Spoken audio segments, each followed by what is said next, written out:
Well, we want to welcome you along here to the Madera Speedway for round number 2 of our MAV TV televised 5150 Junior Late Model Series, the Nut Up Pro Late Model Series, and the Mini Cups versus the Bandoleros. I'm Stephen Blakesley, joined to my right by Outback Andy Foster, and our camera crew here for MAV TV, giving us a nice pan view of 17 of the world's best drivers, ages 10 to 16 years old, ready to battle for 70 laps to open up our live stream. And how cool is this, Andy, to be able to bring this MAV TV racing live for free on YouTube? Yes, we haven't been able to do that so far, other than the round 1, which was very, very successful race for our juniors and for our pro late models.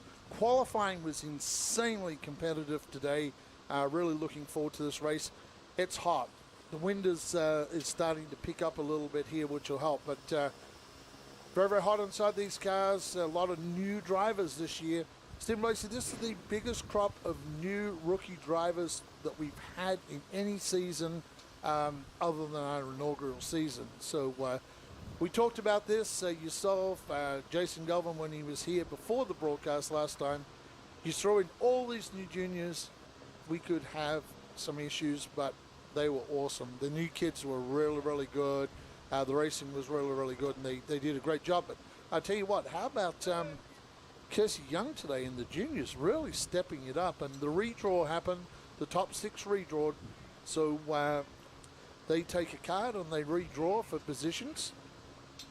So the field as it qualified is not how it is out there for the start of the race. Yep, and we'll be running down that lineup in a little bit. I'm going to be heading down trackside here in just a moment for what will be our opening ceremonies. It's going to involve an invocation and the national anthem live sung tonight by Julie Eichelberger. So I'm going to head down trackside for that. We'll be heading to our opening ceremonies here in just a moment.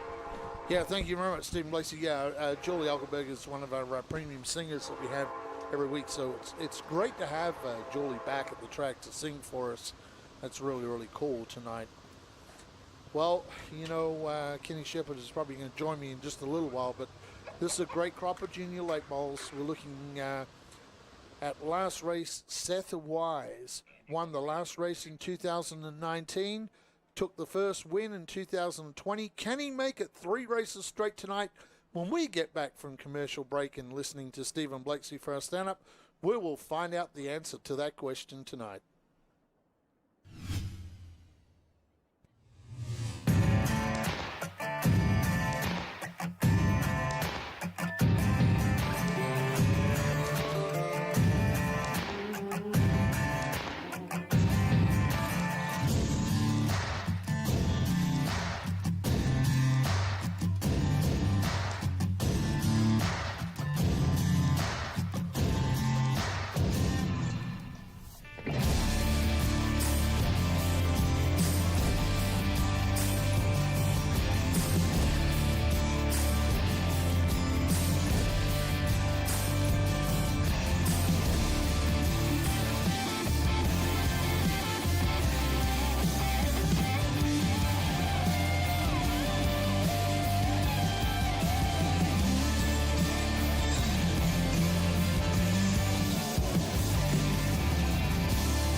When you're 5150, you know that time waits for no one. When you're 5150, you know that every second wasted keeps you further from your dreams. So forge on, chase that goal, be determined, be relentless. And when it starts to get crazy, live the madness. 5150, energy drinks, apparel. We're a way of life. 5150, drink it, wear it, live it. Hey race fans, are you a fan of grassroots racing? Would you like to see more content from behind the scenes at the Madera Speedway? If so, you need to check out our YouTube channel, ShortTrackTV. ShortTrackTV is where you will find the behind the scenes action with documentaries of the race car drivers, old race footage, and other exciting and fun content from the Madera Speedway. Go to ShortTrackTV and subscribe today and enjoy some more great content from the fastest 1/3 mile in the West, the Madera Speedway.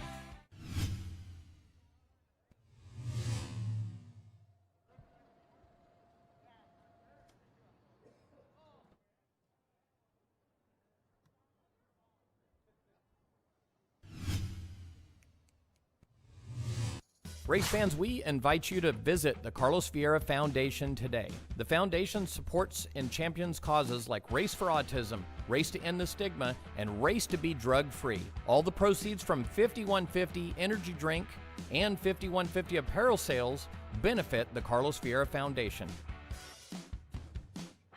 Please visit carlosvierafoundation.org to learn more about this wonderful organization. My name is Carlos Vieira, and this is my redemption story, Knocking Doors Down.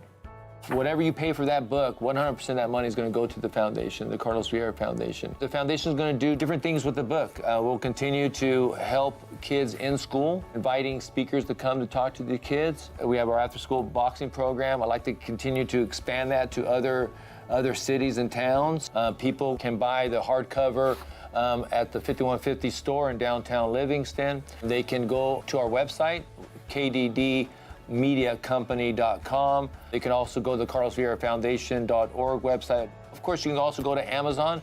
On Amazon, you'll be able to buy not only the hardcover, but it'll have a less expensive paperback and also ebook as well. And then besides the book, we also are launching our podcast, Knocking Doors Down podcast.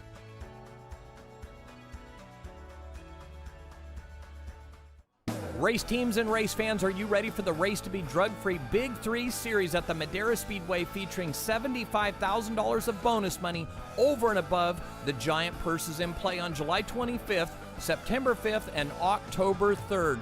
That's a $10,000 finale October 3rd. September 5th is $5,000 to win, and July 25th is $5,000 to win also. Race to Be Drug-Free Big 3 series coming to the Madera Speedway. Be there.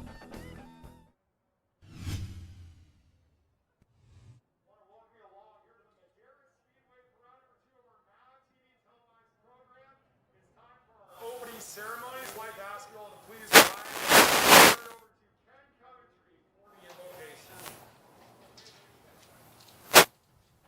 Dear Heavenly Father, we come to you with a great deal of thanks. Thanks for allowing us to be here. Thanks for allowing us to be involved in a sport that is really driven by you. Dear Heavenly Father, we thank you so much for all the people that are involved in the cars. It's not just the drivers, it's not just the car owners. Crewmen and the workers are out here at the Madera Speedway. Heavenly Father, we give you thanks to our promoter, Kenny Shepard, for doing such a fabulous job at trying to keep this place running and doing it for the right reasons. Dear Heavenly Father, we ask that you be with each and every one of the drivers tonight, that they understand that there's a lot of people involved in each time that they make a move out on the racetrack. It's not only for them, but it's also for the crew. Dear Heavenly Father, we ask that you continue to be with us and guide us in all the things that we do in our life. We ask these things in the name of the Lord Jesus Christ, our Lord and Savior. Now we'd like to welcome Julie Eichelberger to the microphone for the playing of our national anthem. Oh, say, can you see by the dawn's early light what so proudly we hailed at the twilight's last gleaming, whose broad stripes and bright stars through the perilous fight o'er the ramparts we watched were so gallantly streaming, and the rockets' red glare, the bombs bursting in air, gave proof through the night that our flag was still there. Oh, say does that star-spangled banner yet wave o'er the land and the free and the home of the brave?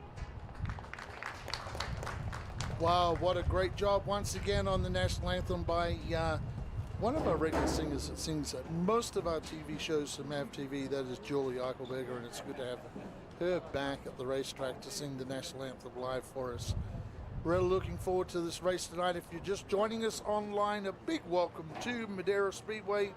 I'm Outback Andy. Stephen Blakesley will be joining me in the announcer's booth tonight, along with possibly Kenny Shepard at times. I'd like to thank all our camera crew and Quan, the director, and Kenny Shepard, the director, putting all this together. Round 2 of the junior title. These are the best 10 to 16 year olds on planet Earth in full size late models. The only difference to our full late models is a restrictor plate for the carburetor and a rev chip to keep the RPMs down. Most of these top kids will qualify inside the top 10 of our pro late models, and we've had this before, where our junior late models have actually gone out and qualified with our seniors, and they put them well inside the top 10. So these kids are very, very capable. Tonight, Seth Wise, who won the last race, he won the last race of 2019, beat Jesse Love in a great battle. I should say actually beat Joey East in a great battle. He is shooting for his 3rd win in a row, 1 in 2019, 2 in 2020. So really looking forward to see if he can do that. The standings right now are all tied between Seth Wise and Jaden Walbridge. We're going to go down trackside with our good friend and bring him in, Stephen Blakesley. Thanks, Kenny. Coming into the 2020 5150 Energy Drink Junior Late Models, there was only one driver in the field with a race win. That driver was Bakersfield's Seth Wise, who won the season finale. He went on to win the season opener here in 2020. Tonight, he will go for 3 in a row from the outside front row. But once again, he was not the fastest car in qualifying. That honor went to our 3rd place starter in this main event, the 22 of Bradley Erickson. These drivers, among with 17 5150 junior late models, will battle for 70 laps here in round number 2 of the 5150 series, and it's all coming up next only on MAV TV.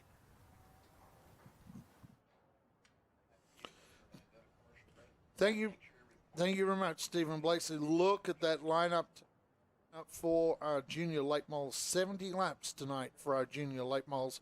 Like we say, the points battle, 1st and 2nd are equal on points as we head into tonight's event. We'll take a short commercial break and back with the start of the junior late models real soon. Stay with us, race fans. iPull is California's #1 destination for self-service auto parts. Why? Only iPull offers a free 60-day cashback guarantee on our parts. We also buy old cars, wrecked cars, and junk cars, so our customers have access to the parts they want and need. We pay cash for these cars, trucks, vans, and SUVs, whether they're running or not. Towing is available. Call us at 855-470-CASH. iPull Auto Parts, a better way to buy auto parts guaranteed. Open daily at 8 a.m. with locations in Fresno, Stockton, and in Pomona. Personalized advice, precision, and speed, whether purchasing a home or looking to refinance. This is what RPM Mortgage delivers to you. Home loans fast. With our new Home on Time application, we have seamlessly integrated technology into our lending process, allowing you to submit your information in just minutes from any device, anywhere. You can even do it right from the track. If you are looking for a home loan at an accelerated speed, visit rpmwins.com. RPM is the proud title sponsor of the Pro Late Model Series at the Madera Speedway. What you say we do a little day. Good times begin with the cool, refreshing taste of Twisted Tea Hard Iced Tea. Made with real brewed tea and just a touch of lemon. Wherever you decide to unwind, make sure you do it with a twist. Day drinking, yeah, some day drinking. Twisted Tea Hard Iced Tea. Unwind with a twist.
When you're 5150, you know that time waits for no one.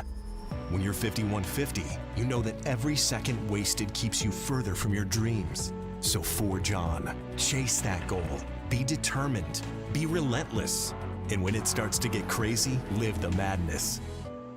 5150, energy drinks, apparel. We're a way of life. 5150, drink it, wear it, live it.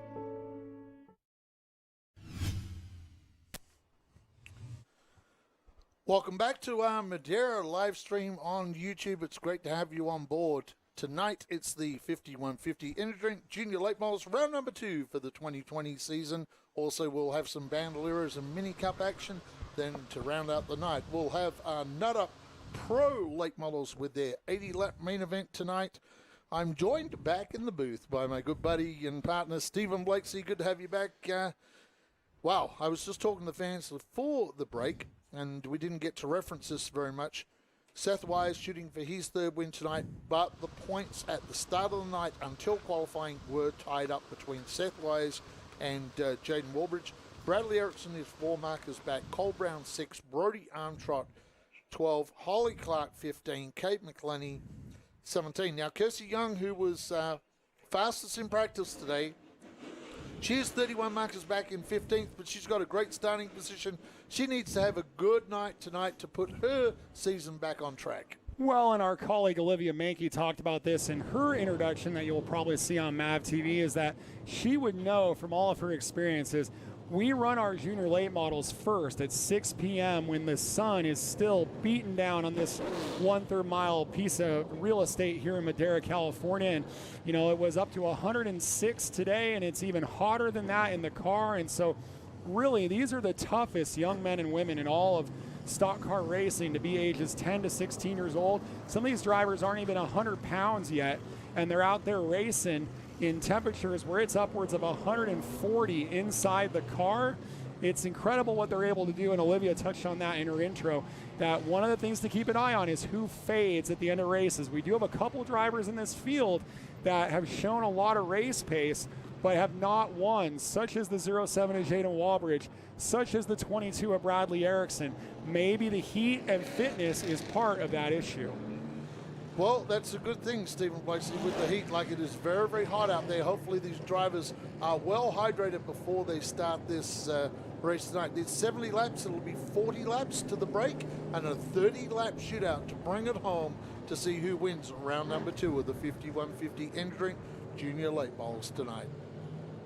Welcome along to Madera Racing on MAV TV for round number 2 of the 5150 Energy Drink Junior Late Model Series. I've made my way back to the booth. This is Stephen Blakeslee alongside my partner in crime, Outback Andy Foster. We got a great field of drivers ages 10 to 16 years old. Well, let's look at the starting lineup. Yeah, the lineup, we have Cody Connolly starting on the pole. Alongside him, Seth Wise. Row number 2, the fast time qualifier, Bradley Erickson and Kirsty Young. Row number 3, Brody Armtrout and Jaden Walbridge. Row 4, Cole Brown and Holly Clark. Row number 5, Jake Bowman and Brody Moore. Row 6, Cade McClenny and Kyle Keller. Row number 7, Cal McClenny and Cassidy Hines. Row 8, Casey Klein of Olympia, Washington and Robbie Keneally. Row number 9 is Kenny Mitchell and Stephen Blakeslee. We have 5 in-car cameras tonight, the first being a 05 of Kate McClenny starting out of position 11. Also position number 7 for the 04 of Cole Brown. Then we go into Kirsty Young carrying a camera tonight starting out of position number 4. And starting third, our fast time qualifier will carry a camera. That should be an exciting camera for Bradley Erickson. And the camera that will bring us to the green, that will be the camera aboard the 87 of Seth Wise tonight. 5 in-car cameras, 70 laps. And we have 17 of the best 10 to 16-year-olds in the world driving full-size late models, like we said before. The only difference is they run a spacer below the carburetor and a 6,000 RPM rev chip. Otherwise, they're the same as our pro late models. So they run a 40-lap opening segment, a break for adjustments to cool off and get some interviews from myself and Olivia Mankey, and then another 30-lap segment for all the prize money and the points.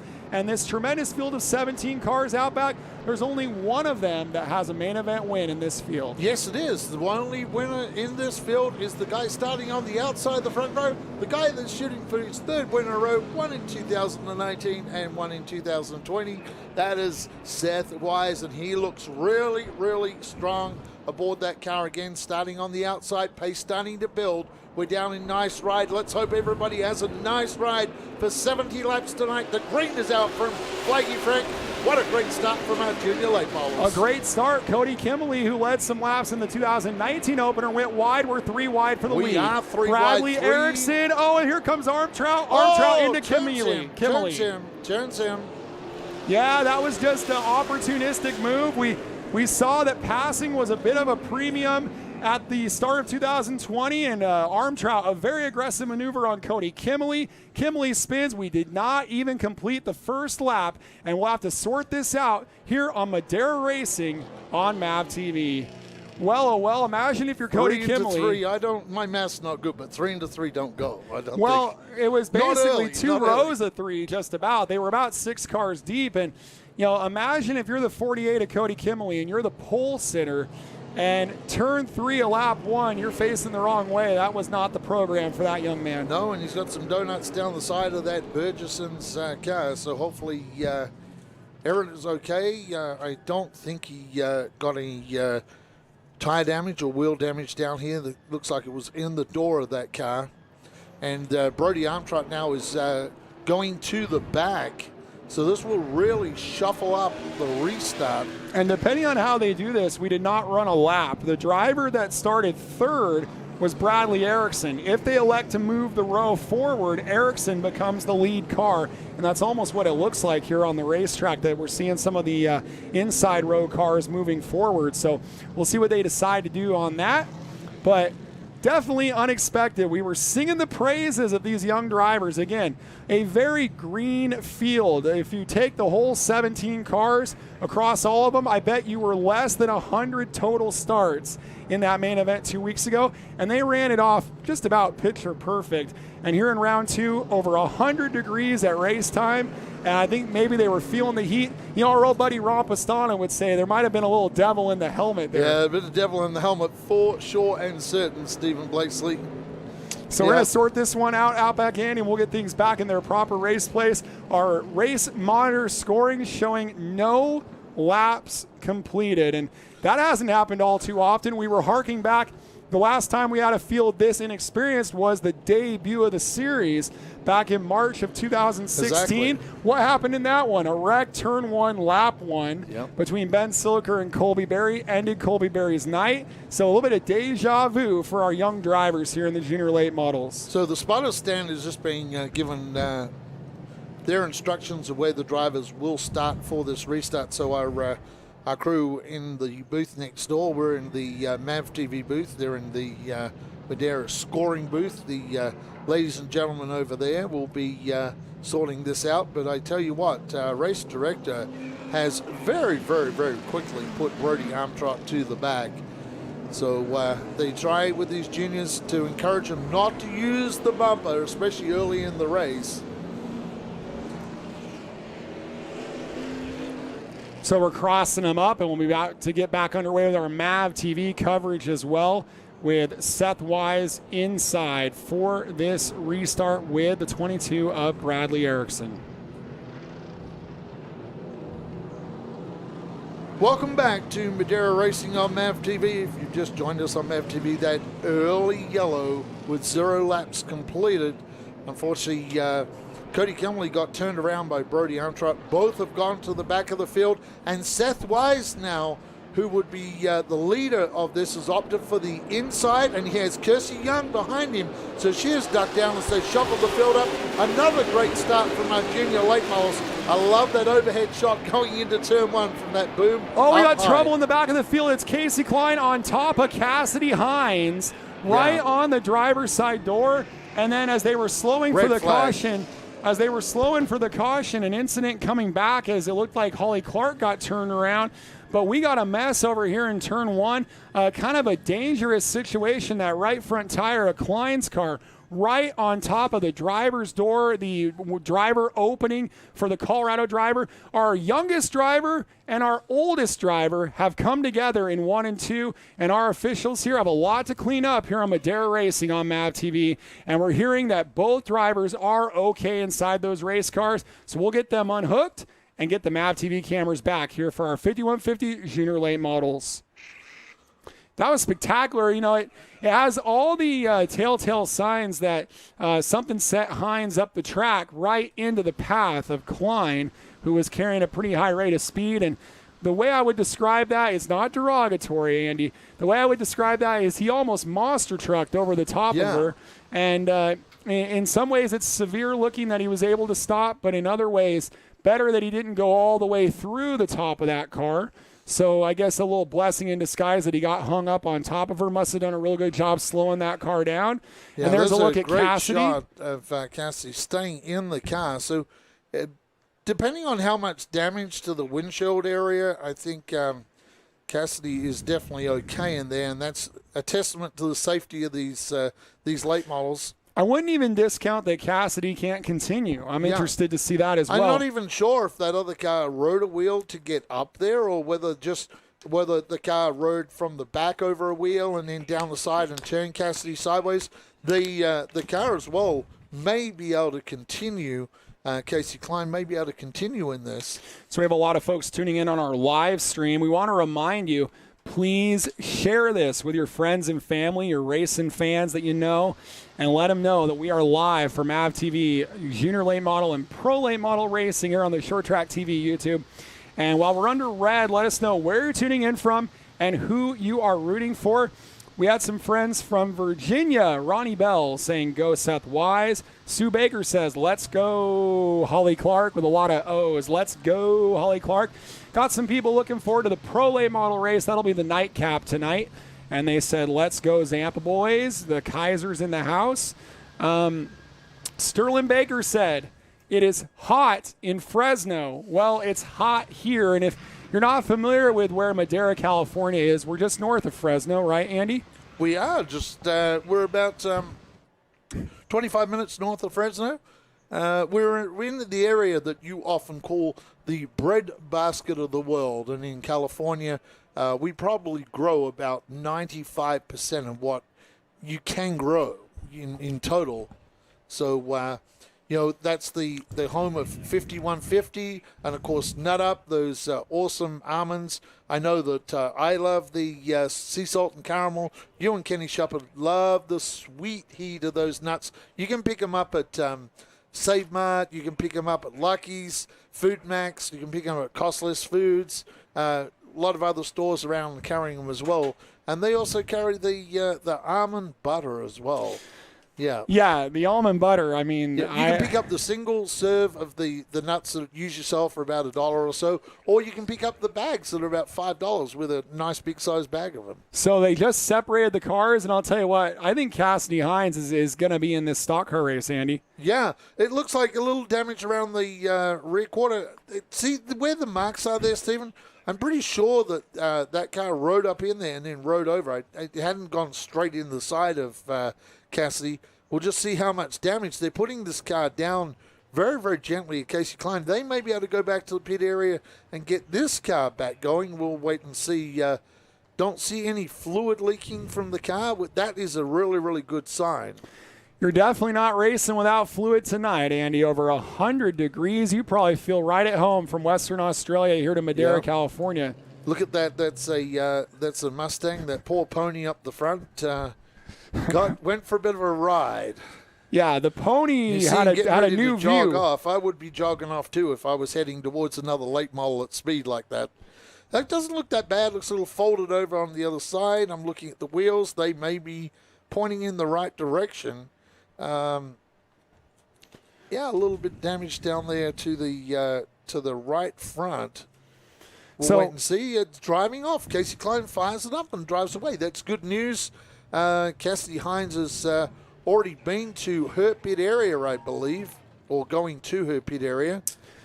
So one of the things about round number 1 is the driver that had kind of a disastrous opener was the 17 of Kersey Young, who enters tonight's race 15th in the points. And, why is that relevant to now? Well, anybody in front of her in the standings runs into some trouble. That will help her cause to move up in the order. I don't think anyone expected Kersey Young to be 15th in the points coming into tonight. So this would be a good turnaround from her. And, she's fixing to restart, it looks like, in the 3rd position once we get this thing back underway. They can refire the one car without putting the hood back on. I got Have a Chat Lane is on air from Queensland. Well, our buddy Jim Dale, Yep. he picked a fine time to leave me loose wheel. Yes. He just grabbed a bag of Sweet Heat. So Perfect. he's Perfect. doing He's it a right. Sweet Heat fan He's too. got the chopped nuts going, and he's going to be having to buckle up his seatbelt on the recliner because it's about to get hot and heavy both with the Sweet Heat and with the racing here. Next commercial break, go to your fridge, grab an apple, slice it up, and pull out your nut up almond butter from the fridge, nice and icy cold, and that'll be a great snack, little protein to put you through to the event. Saw a comment from Susan that said Brentwood grows the majority of fruits and vegetables in the whole area. Well, Susan, all of the Central California combined is what we're talking about, and we are in the heart of that here in Madera. We're just about central to that, between Bakersfield to our south, Stockton to the north, Brentwood to the north. So we refer to all the products up and down the valley. Example, 5150 and their sweet potatoes being grown in Atwater and Livingston, and in the case of the Nut Up products, they're based up out of the Amador Escalon area. So we're talking the whole part of the valley. You may be thinking from the California lens, and you could probably tell us where every product is grown in every part of California. But imagine a race fan in Minneapolis. We have someone tuned in from Minnesota tonight. All they need to know is where are we in the world, and we are right in the agricultural part of California. We are. We're about, let's say we're probably a little over an hour and 15 minutes north of Tulare, and of course that's where they have the World Ag Festival every year. We're going to take a short commercial break, pay some bills so we can bring this to you. We'll be back with the restart real soon.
When you're 5150, you know that time waits for no one.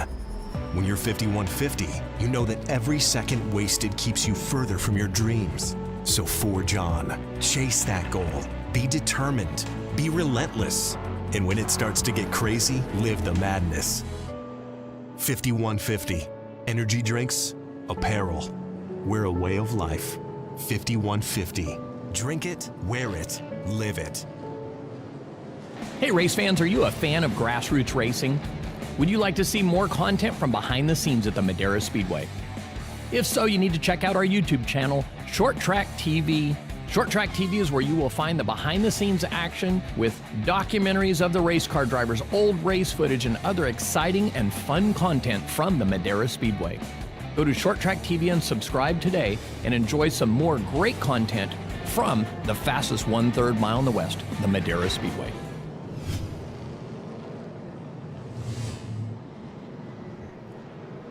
Welcome back to Madera Racing on MAV TV. I'm Outback Andy, Stephen Blakesley with us. We got the restart happening. Our track crew has done a great job of separating those cars down there. Seth Wise on the inside, the 22 on the outside is Bradley Erickson. And I'll tell you what, Stephen Blakesley, our juniors, the starts are awesome tonight. Yeah, great start, but the key is who's going to win the whole shot here, as we still have not completed a lap in this main event. Erickson looking to the outside of Seth Wise. Can Erickson swoop around him? No. Wise leads it at the line. Yeah, 2x2 going down there right behind them. They're 2x2 as well. Still side by side for the lead. They drag race down the back straightaway. The outside has been awfully treacherous to start 2020. Will that trend continue here in round number 2? It's still Seth Wise, but just by a nose. Yes, it is. And Kirsty Young holding on to third spot back there, doing a great job. Wheel to wheel, these two stars, Erickson and Seth Wise, and Kirsty Young.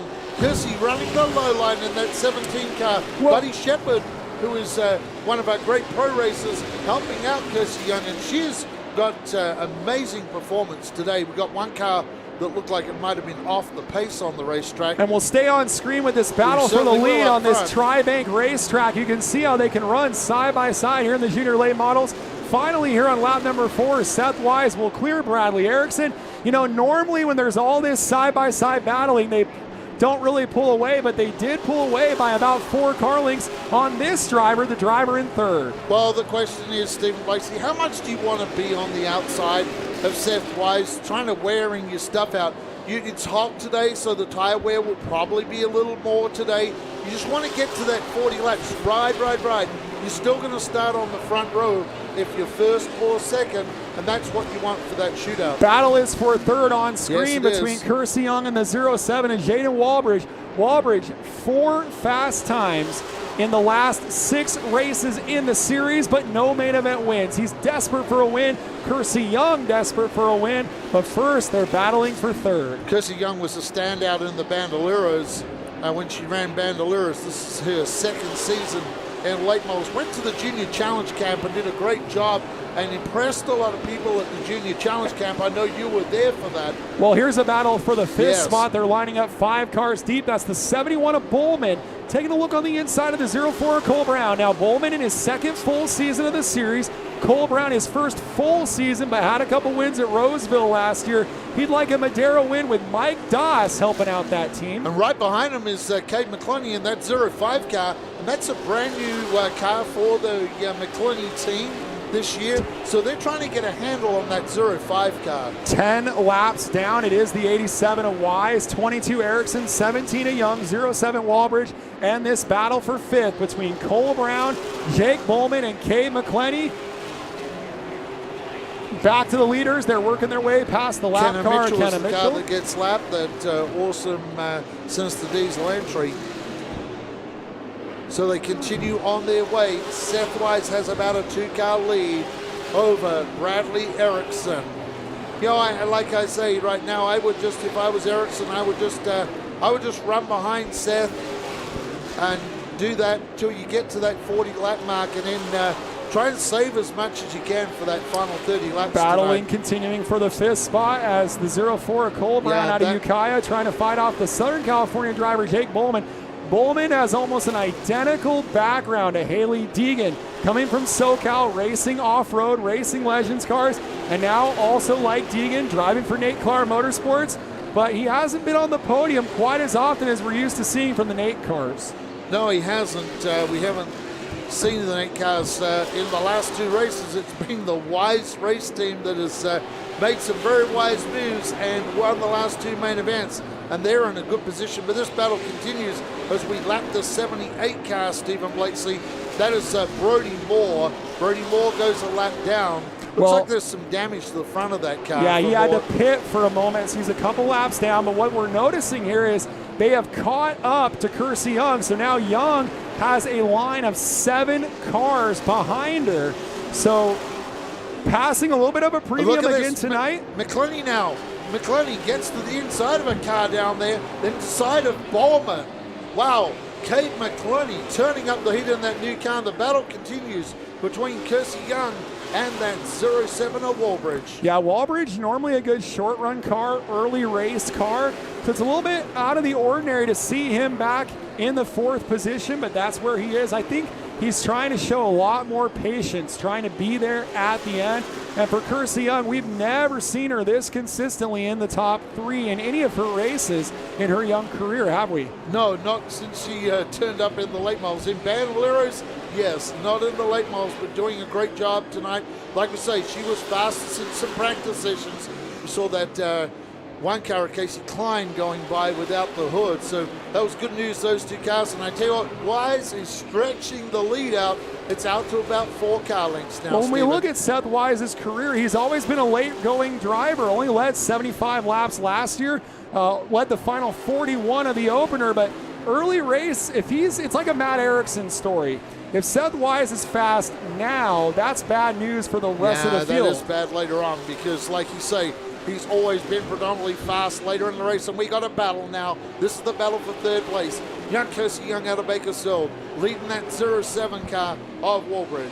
Yeah, and we're on lap number 22, so we still have 18 to go to the break. Probably not time to open that 07 car loose just yet. You know, like the 07 may want to get by, may want to start on the inside. The color team might be telling, hey, when we go back racing after the 40-lap break, we might want that inside spot. We might want to put Kersey up high. Quick note, the 71 of Jake Bowman has been shuffled out. Bowman has fallen back to 9th. Yes. So he's fallen out of the picture completely. Dropped and like a rock. That's going to be hard to dig out of. Meanwhile, Kersey Young, again, very smooth, very settled. We're 25 down, 15 to go for Seth Wise. Bradley Erickson, the 17 Kersey Young, 07 of Jaden Walbridge. Battle right here. Cale McClenny has passed Jake Bowman on the outside down the back straightaway. And that's the younger of the 2 McClennys. Remember, he comes from Mini Cup cars, ran his first season last year in a very outdated car. I mean, his car, for all intents and purposes, came out of Noah's Ark, the car that he ran last year. And he stepped into the car his brother ran last year. His brother's got the new car. And the McClennys right now, they are having a great run tonight. Looks like Bowman was trying to put the pressure on. You know, Cale McClenny started 13th in this main event and is marching forward. This is a battle for P9, side by side, this time at the line, lap 29. And good battling. Bowman gets the spot back. Yeah, Bowman gets it back. Bowman in that Nate Clown Motorsports car, the driver with a lot of promise, and a driver that we thought would really take it up to the championship this year. Jake Bowman with his experience. Kersey Young about to put a lap on Kenna Mitchell. Couple of Kenna Mitchell. Bandolero female champions there. Certainly is. They've got a lot of wins in Bandoleros between the 2 Oh, of a them. ton of them. Kersey Young, the Kern County champion. Kenna Mitchell, the Roseville champion, I should say. So Roseville and Kern County battling here with a driver from Portland, Oregon right behind them. If that doesn't tell you what our series is all about. Kenna got out of the groove and let Kersey go. That might have been, that's one of my female friendly racers behind me.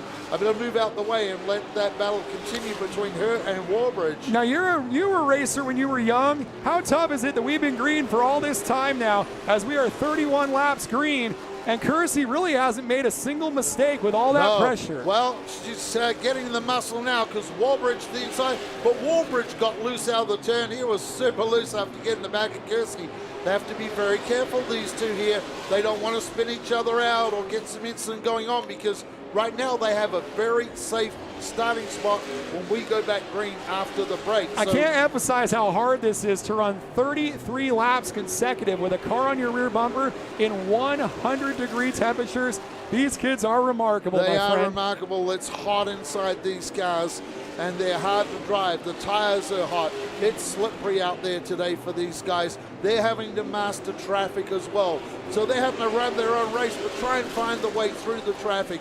It's difficult. They're young kids, and they race them like seasoned veterans of many, many years in these cars. It's amazing the action we've seen as Seth Wise now is about to lap a whole bunch of cars, and that one of them is Cale McClenny fighting to stay on the lead lap. Stephen Blakesley Wise goes to the inside. Walbridge will come with him. Yeah, this is pretty intense, and you have to measure how aggressive do I want to get. And you've mixed in some really good cars there with the 19 of Armtrout, the 07 of Cale McClenny between Wise and Erickson.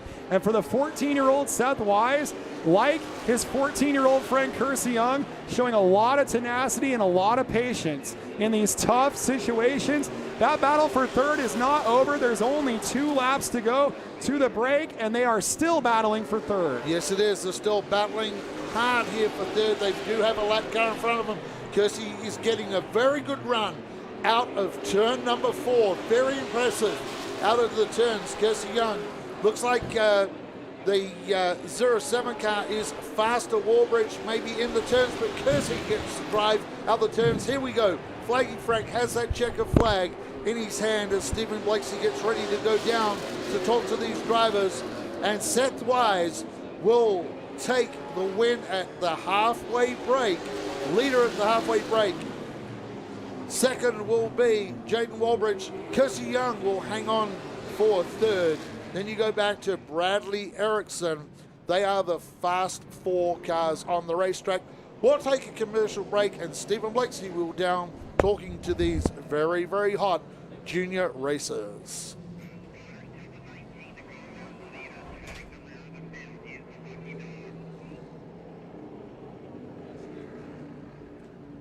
Well, if you're still online, Stephen Blakeslee just leaving the booth.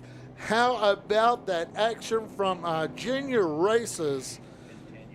I can't tell you how hot it is out here. The air conditioning in the booth is really struggling today. I come from a hot part of the world, and when I say it is hot out here, it is hot.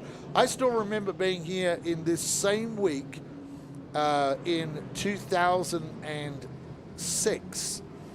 And it was so hot. I've never been that hot at a racetrack. And we used to do autograph sessions at 5 o'clock, and I had these heat and chemical resistant shoes, and it actually distorted the bottom of the shoes. So that's how hot it is for these drivers. They will get to take a break. They'll get to do some adjustments that they need. In the meantime, we're going to throw you over for a commercial break so we can pay the bills to keep bringing you this action from Madera Speedway.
$51.50 energy drink is the choice for those with a passion for life and a thirst to match. There are many obstacles in life that keep people from pursuing their dreams. But when you're 5150, you're able to use those hardships as motivation to push yourself. With the right mindset, anyone can achieve greatness, and 5150 can help get you there, offering much more than just a boost of energy. Our ingredients are carefully selected because of their health benefits. So not only does 5150 taste great, it also provides the body with the nutrients it needs to stay hydrated and energized. Our mission to provide a quality product is matched only by our commitment to making the world a better place. In partnership with the Carlos Vieira Foundation, efforts are made year-round to help the less fortunate. In fact, a portion of every can sold goes toward helping families that are living with autism. And at the heart of it all is passion. The passion to live life to its fullest, to chase your dreams, and to help others. Are you 5150?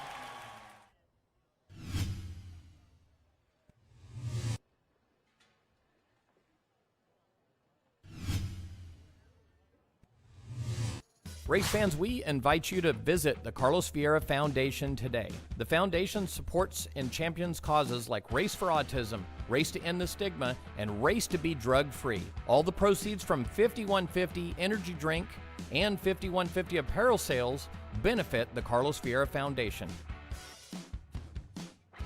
Please visit carlosvieirafoundation.org to learn more about this wonderful organization.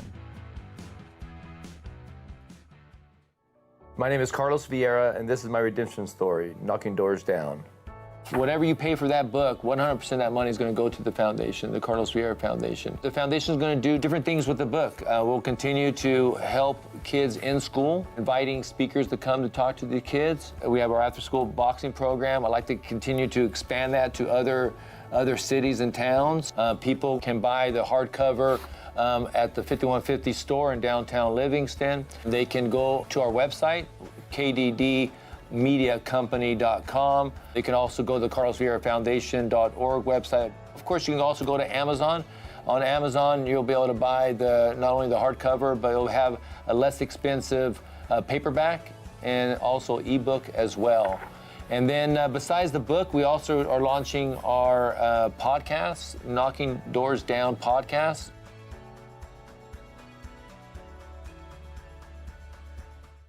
Race teams and race fans, are you ready for the Race to Be Drug-Free Big 3 series at the Madera Speedway, featuring $75,000 of bonus money over and above the giant purses in play on July 25th, September 5th, and October 3rd.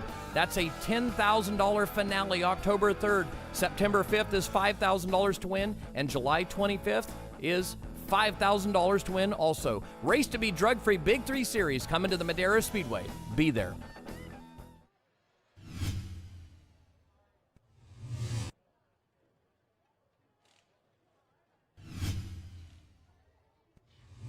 iPull is California's #1 destination for self-service auto parts. Why? Only iPull offers a free 60-day cashback guarantee on our parts. We also buy old cars, wrecked cars, and junk cars, so our customers have access to the parts they want and need. We pay cash for these cars, trucks, vans, and SUVs, whether they're running or not. Towing is available. Call us at 855-470-CASH. iPull Auto Parts, a better way to buy auto parts guaranteed. Open daily at 8 a.m. with locations in Fresno, Stockton, and in Pomona.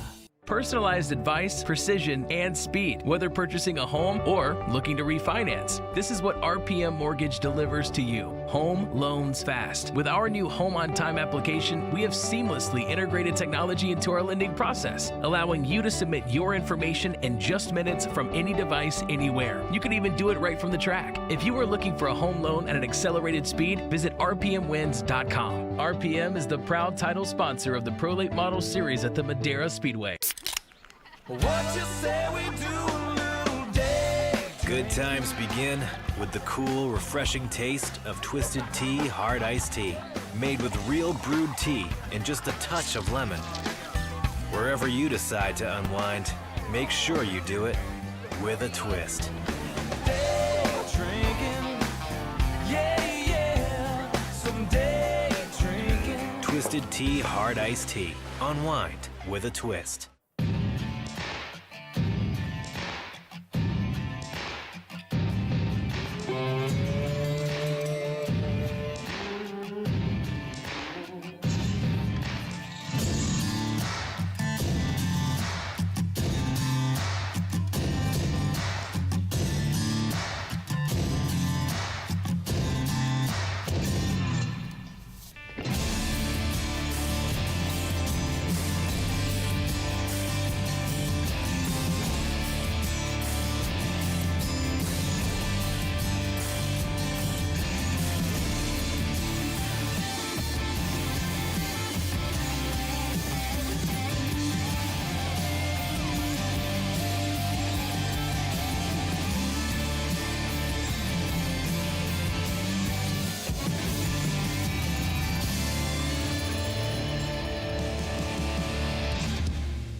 When you're 5150, you know that time waits for no one.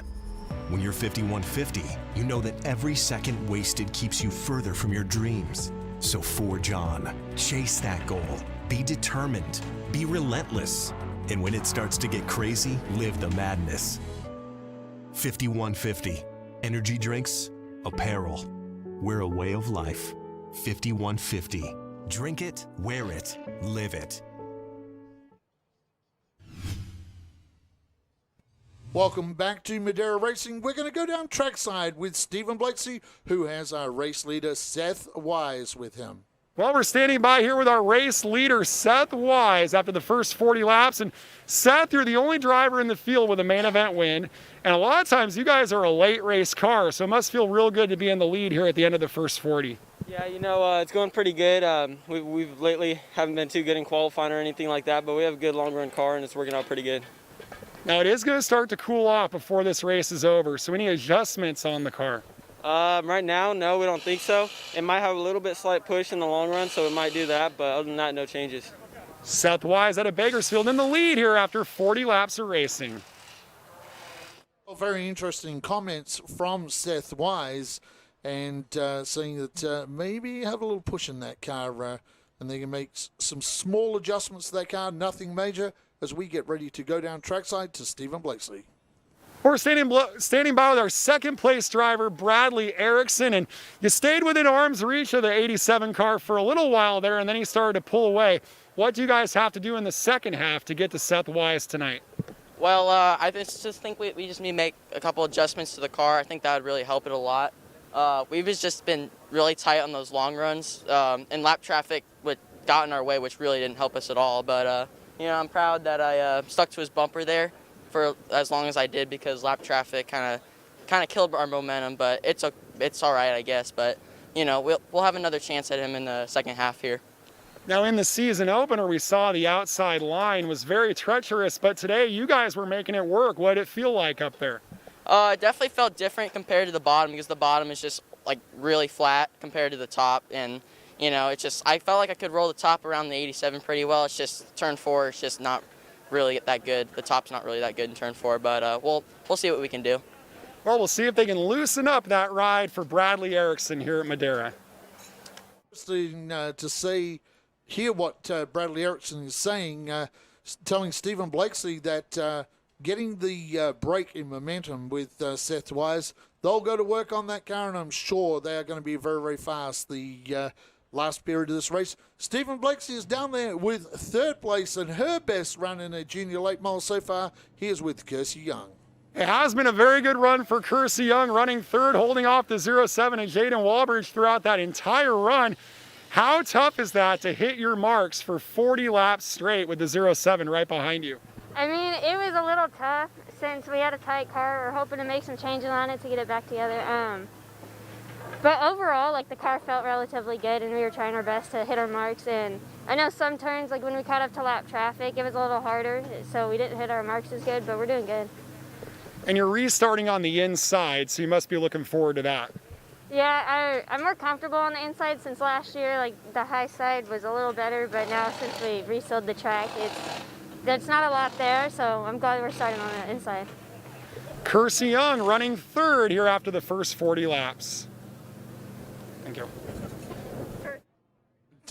The rear bumper bar hammered by Jaden Walbridge a couple of times, and Kirsty did a great job. They will free that car up for Kirsty. She's a little tight, and look for her in that second half as we now go down to fourth place, Jaden Walbridge.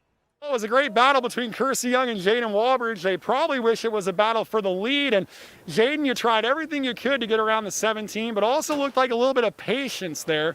How do you find that patient line in the final 30 laps? How aggressive do you need to get to go to the front? Yeah, I don't know. I guess we'll just see. But we might have a couple problems. We know we definitely have a problem with the motor. So, yeah, I'll just take it kind of easy. I wasn't trying to race it real dirty. So, yeah, I just hope I get the same respect from her and everyone else, and see what we can do. The redraw wasn't very favorable to you, was it? No, it wasn't. Obviously, we pulled a 6, qualified second. So, hopefully we can do better on that this year. And, you know, I think we got some other stuff to worry about first. Good luck in the second half. Jaden Walbridge in spot number 4. Very interesting comments from Jaden Walbridge saying he may have a motor issue, but is hoping to get respect from the rest of his junior drivers. As we head back down with 5th place, Cole Brown talking to Stephen Blakesley. Well, Cole Brown is in the 5th position, and you were in the middle of a little bit of everything there, a long line of cars, and you managed to hold on to 5th. How's the car handling tonight? You know, it feel like it just came to me kind of like last weekend. It's kind of weird. The first half, it just comes to me right at the end. It's really feeling good right now. Again, they asked me how it feels, and I said just leave it alone. And so we're just going to see how this last 30 laps goes. I can't thank the Doss crew, Jeremy, Dwayne, Dale, Leslie, all those guys, my dad, family. Can't thank them all enough. Some people might not realize that being a junior late model driver, it takes some time to get fast, right? It's not something that's going to happen overnight, right? Yeah, for sure.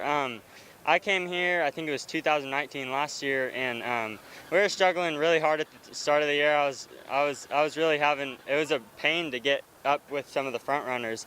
And thankfully this year we made some improvements to the car, and now we're running with them. They're running with them, and they're up to 5th. Cole Brown here at Madera. It's so cool to see a lot of our pro late model drivers helping out the young junior drivers with setup and calming the drivers down. Cole Brown says he's really, really happy with the car. Everybody seems happy. Only minor adjustments. No one is miles out on their setup, just minor adjustments. When we get back, 30 fast and furious laps at Madera Speedway to see who will win round number 2 of the 5150 Endurance Junior Late Models.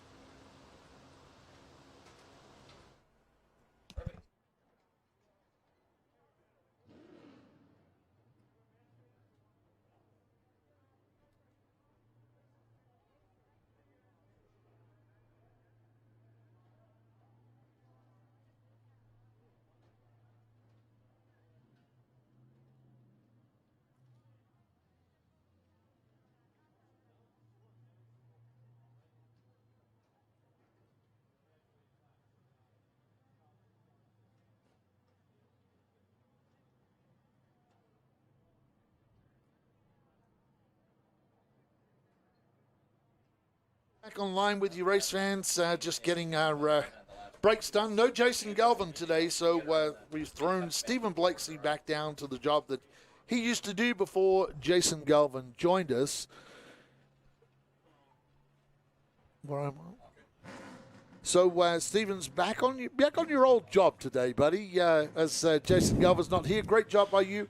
Very, very hot down there. The drivers were hot. I was just talking before, right at the end, it's great to see drivers like Jeremy Doss and Buddy Shepard helping these junior drivers, mentoring them, helping them set the cars up, and just generally helping these drivers. And you can see with these drivers what happens when you get those big teams helping them out. Well, we had some comments on our live stream wanting to know how old these drivers are. So I did a quick homework lesson on the internet and with some of the drivers that we know pretty well. Cody Kimley, the 48 car, 13 years old. Seth Wise in the 87, 14 years old. Kersey Young, 14 years old. Jaden Walbridge, 15 years old. And we saw that battle between Kersey Young and Jaden Walbridge. That was a pretty clean battle for a couple of very young drivers. Yes, it was. Kersey was getting loosened up there a couple of times. You know, Brian Herzog explained this the best. He always used to say to Austin, loosen them up, but do not spin them out. And I tell you what, Jaden Walbridge must have been to the Brian Herzog school of how to race someone from behind, because that's what he was doing when he got into the back of Kersey, just trying to loosen her up but not turn her around. Man, oh man, I tell you what, everybody's saying down there they're not making many changes. All the cars seem like they're reasonably in. It's just minor changes. No one's like out to lunch in the top 5. The biggest one that stood out to me was the 22 car of Bradley Erickson. And it's a concept that probably seems a little unusual. Maybe you can help us explain this. How can a car be tight when it's over 100 degrees and it's just that the front tires are just not hitting the ground and he's not able to get that rotation on the front tires? The way I always try to think of it is the front tires is tight, the rear tires is loose.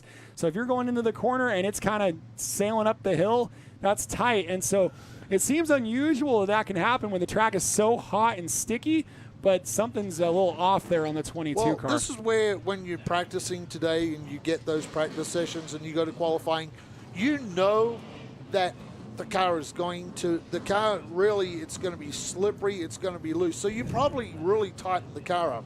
And maybe just some of them have just gone over tight because it seems like all the cars are tight. So we've freed the cars up a little bit. And for Kirsty Young, this is her best performance since joining the junior late models and starting on the inside. That was the key to it. As I said, you want to start on the inside for Kirsty. That's why it was important that she finish in front of that 07 of Jaden Walbridge. I saw some comments online, Stephen. We got people from all over the place. We have people in Colorado listening. We've got the Thompsons out there in Mobile, Alabama. Mobile Missile. Yeah, the Mobile Missile in Alabama with Jennifer Thompson. Out there, Grant Thompson's mum out there listening. So all the people out there listening online, we appreciate you being online. And, we're getting some Jim Dale. Race looks strange with no pace truck. Well, Jim Dale, as you know, with the COVID, we have to limit the amount of staff we have. So we have to place the staff in the positions where safety is more important. So we're skipping without a pace car right now because we're using that person for safety. And Stephen, we've got a problem down there. It looks like one of the McClinney cars. Yeah. And I believe that is Kate McClinney. Is not. Well, and not only did that car not start, that car does not even have the window net up. So and he just hit the cone. That'll be on Twitter. Yeah. They're racing over there to see what they can do with that 07, whether it's 05, my 05, friend. whether the battery cable has come off or something's going on with a switch somewhere. But that car did not fire. The pace truck is there ready to get them going. Once they do, the hood is coming off that car. And, we had a question on our live stream from Rayson Vernon. He was wondering if a female has ever won on MAV TV in the Madera program. The answer is no, not in our program for the junior late models. In fact, the highest finish that Haley Deegan had was a third. She never even had a second. So Kirsty Young has a chance to at least equal that, and maybe even better that. Ironically, when Haley Deegan had her third place finish in the ARCA Menards race on MAV TV from Lucas Oil Raceway 2 Fridays ago, that was a third place finish. That equaled a series best on a short track for a female, equaling a performance by Nicole Bihar in that series. So the females from Madera are starting to get themselves on the podium, both here at Madera and in the ARCA series. And we've never had a driver higher than third that's female in our junior late models. Our former race director, Dave Pereira, is also on board with us as the cars start to get lined up, ready to go. Getting ready to bring these cars to the line and get back to our MAV TV broadcast. Flaggy Frank letting him know when to go. Welcome back to Madera Racing on MAV TV. I'm Outback Andy, my partner Stephen Blakesley alongside me back in the booth after going down and interviewing those drivers. It's hot down there. We had some hot action on the racetrack. Stephen Blakesley, we have 30 laps, 10 miles of racing to get this done. Who will take the checkered flag tonight? Well, what I do know is Seth Wise has picked the inside for this restart alongside Bradley Erickson out of Phoenix, Arizona. A couple of drivers from red-hot parts of the state. Bakersfield and Phoenix battling on a red-hot night in Madera. Whoa, a little bobble there. It's because the caution is out. They didn't like the start. They did not like the start. And McClinney, we didn't get to talk about this before we come back on MAV TV, but Kate McClinney is in trouble down there on the infield. The car did not fire after the work period, and Casey Klein, they were still working on the right front of that car. It looked like it had some broken suspension, so they are the two cars that are out of the race. Now, speaking to the restart, we got to see what happened on our little replay here with a little bit of a delay on our monitor.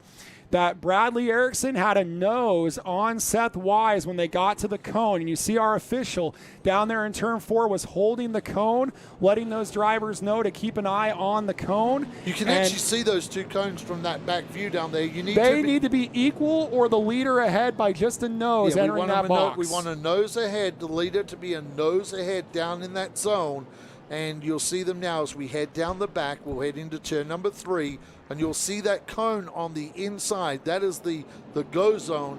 And Erickson might have gone a little early again, but it looks like Wise, before they left the box, Wise got ahead, so it will go. We'll continue on. Green down the back. Kirsty Young had a good start last time, and she's got to get down and got to get up to the back of Seth Wise to stop that car on the outside. Whoa, was close at the line. Seth Wise led it by just a nose, but Erickson coming back at him. This is deja vu from the start of the race. Can Erickson, after they loosened that car up at the break, does he have the right stuff? And look, Jaden Walbridge has swooped around the outside to take third from Kirsty Young. Yes, he has. Walbridge put in a really, really good passing move.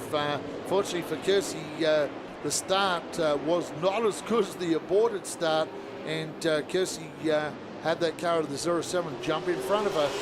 And well, now Seth Wise now has broken away. We're going back kind of single file up front. Well, Although the keep an eye on 07. The 07's trying to fall him through, and that might have been a little bit of a mistake from Bradley Erickson not to fill the hole. Jaden Walbridge happy to try to do that, but as Seth Wise got a couple car lengths of a gap there, Erickson swoops wide. He might be able to fight back and hold on to second. Great battle here at Madera. Yes, it is a great battle. Missed a fast time himself now. Fixing to go to the inside of Bradley Erickson. Kirsty Young is hanging in this battle. I tell you what, we got cars stacked up behind Kirsty Brown. Cole Brown is there.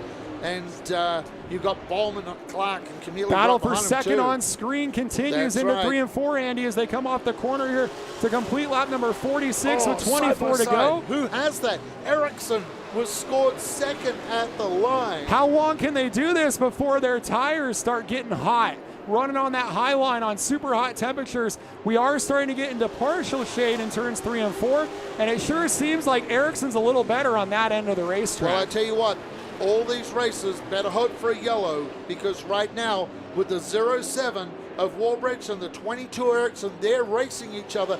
That's slowing up the pace. And what is it? Goodnight Nurse, he has gone into the distance. That is Seth Wise now has about a 10 car length lead. Going to try and look at the They're gap. still duking it out here, however, it's not over. Walbridge sails it over. in there as Erickson swept wide. And Erickson had an opportunity to clear him and kind of missed the corner into turn 3. And Walbridge, again, happy to fill that hole. This battle going on and on and on. Kirsty Young keeping about a 1 car length gap behind them. So as we complete lap number 50, they've been side by side for about 7 consecutive laps. You know, I'm wondering with Kirsty Young, they loosened that car up, but probably, we got a car spun down. Oh, in the turn 19 4. of Brody Armtrout has gone the wrong direction in turn 4. Right underneath the Hampton Inn and Sweet sign, but he is not sleeping pretty over there. And we'll have to gather up the 19 ride of Brody Armtrout and give everyone a breather after that furious battle for the second spot. They'll score second to Erickson when we resume here for the 5150 series on MAV TV. Well, I tell you what, out there in YouTube land, how about this racing from our junior late models? You know, you had Erickson and Walbridge, wheel to wheel, door handle to door handle, and Seth Wise was loving that because he was all out front doing his own thing. Tough day for the Roseville champ from 2019. It's been a very, very tough day in that car wrenched by Matt and Rick Erickson. Let's take a quick look at our rundown. Seth Wise leads Bradley Erickson, Jaden Walbridge, Kirsty Young, Cole Brown, Jake Bowman, Holly Clark, Cody Kimmerly, Cassidy Hines, and Brody Armtrout were our unofficial top 10. But Armtrout, I think, is going to end up falling back. We'll see. He's being listed as the first car 1 lap down ahead of Cale McClenny. So Cale McClenny might be in line for a free pass when we get this thing back underway. Still 20 laps to go. Cassidy Hines has had a battle back from that accident down there where she had that car on top of her. So she's done a great job to battle back. And if you're watching on our free live stream, remember we'll follow this with our mini cups versus the Bandoleros for a 30-lap main event, and then the Nut Up Pro Late models for 80 laps. So a busy night of racing. You can see it here live, or you can tune in on MAV TV in a couple of months in late August, early September at 5 p.m. and 6 p.m. Pacific times on Mondays. And that's on channel 214 on DirecTV. And Andy's plugging some stuff in and might want to go on the mute button while he does all that, because we're about to go 1 to go. Want to welcome you back to Madera Racing on MAV TV with 20 laps to go. It's Seth Wise alongside Bradley Erickson for the restart. Wise from Bakersfield has led just about all the way, and he will start from the pole on the inside. In fact, he has led every lap of this main event. 50 of them down, 20 to go here at Madera. Yeah, it's 20 to go at Madera. Wow, the 07 almost got up alongside Seth Wise. They come out of turn number 2 now. Seth pushes up the racetrack. He is pushing that 22 car of Ericsson way up the racetrack, Stephen. Well, what they need is a little bit of separation on the 07 of Walbridge and give that lap. 51 to the 22 of Bradley Erickson. Lap 50, we're living the madness. Lap 51, it's 51.50 out there as they're side by side. Can Erickson clear Seth Wise? Oh, they are playing bumper tag down there. In fact, door tag, and we got a car around. That's the other 17 that has gone around. Stephen Blakely, that's Holly Clark down there. And that caution flag is going to mean big decisions are ahead for Arizona's Bradley Erickson. Will he restart high? Will he restart low? That's the question. We're going to find out when we resume here for Madera Racing on MAV TV. Outback, what would you do? Well, what would I do? I would do what worked. And well, it worked but on did the it work? He outside. never cleared him, and that Yeah. was his third chance on that line against Wise. And although he officially led laps 51 and 52, he never did clear Seth Wise. And I don't know if it's good enough to risk it. I would go to the bottom. Track temperature is starting to cool down a little. We do have quite a breeze here at Madera, so it is starting to cool the track down. The sun is not as fierce as it was before, so track temperature will cool. It worked up high. I would try and have a go at it again, but obviously the inside should be the choice that he makes, but he's done a great job up high. Holly Clark has rejoined at the rear of the field. Meanwhile, we may have missed this a little bit, is Robbie Keneally in the 1K out of the event. He is parked in the infield alongside his fellow quarter midget mini cup graduate, if you will, the 05 of Kay McClenny. And in fact, every word I just said is wrong. That's the good thing that we're not live on MAV TV, is that the 05 of Kay McClenny came out of mini dwarfs. And for the 1K of Keneally, he came straight out of quarter midgets. You can tell it's hot. And I really want to give a big thank you to both Olivia Mankey and Dave Sabota for all their help trackside with corralling drivers, because it is sizzling hot. We're in long sleeves. Of course, no one's hotter than these drivers right now, Andy. Yeah, they're no hotter than that. I tell you what, we got someone from the Valley.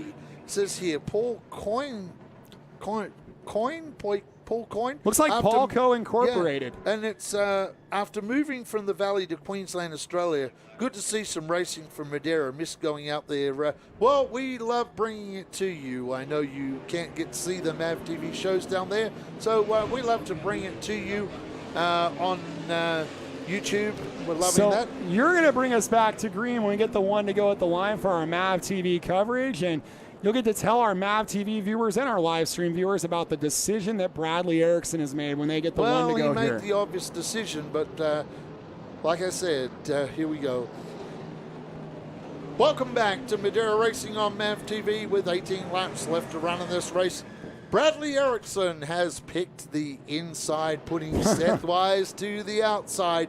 And tell you what, right behind Seth Wise, another Bakersfield racer in Kersey Young, the 07, Mr. Fast Time, Jaden Walbridge to the inside of row number 2.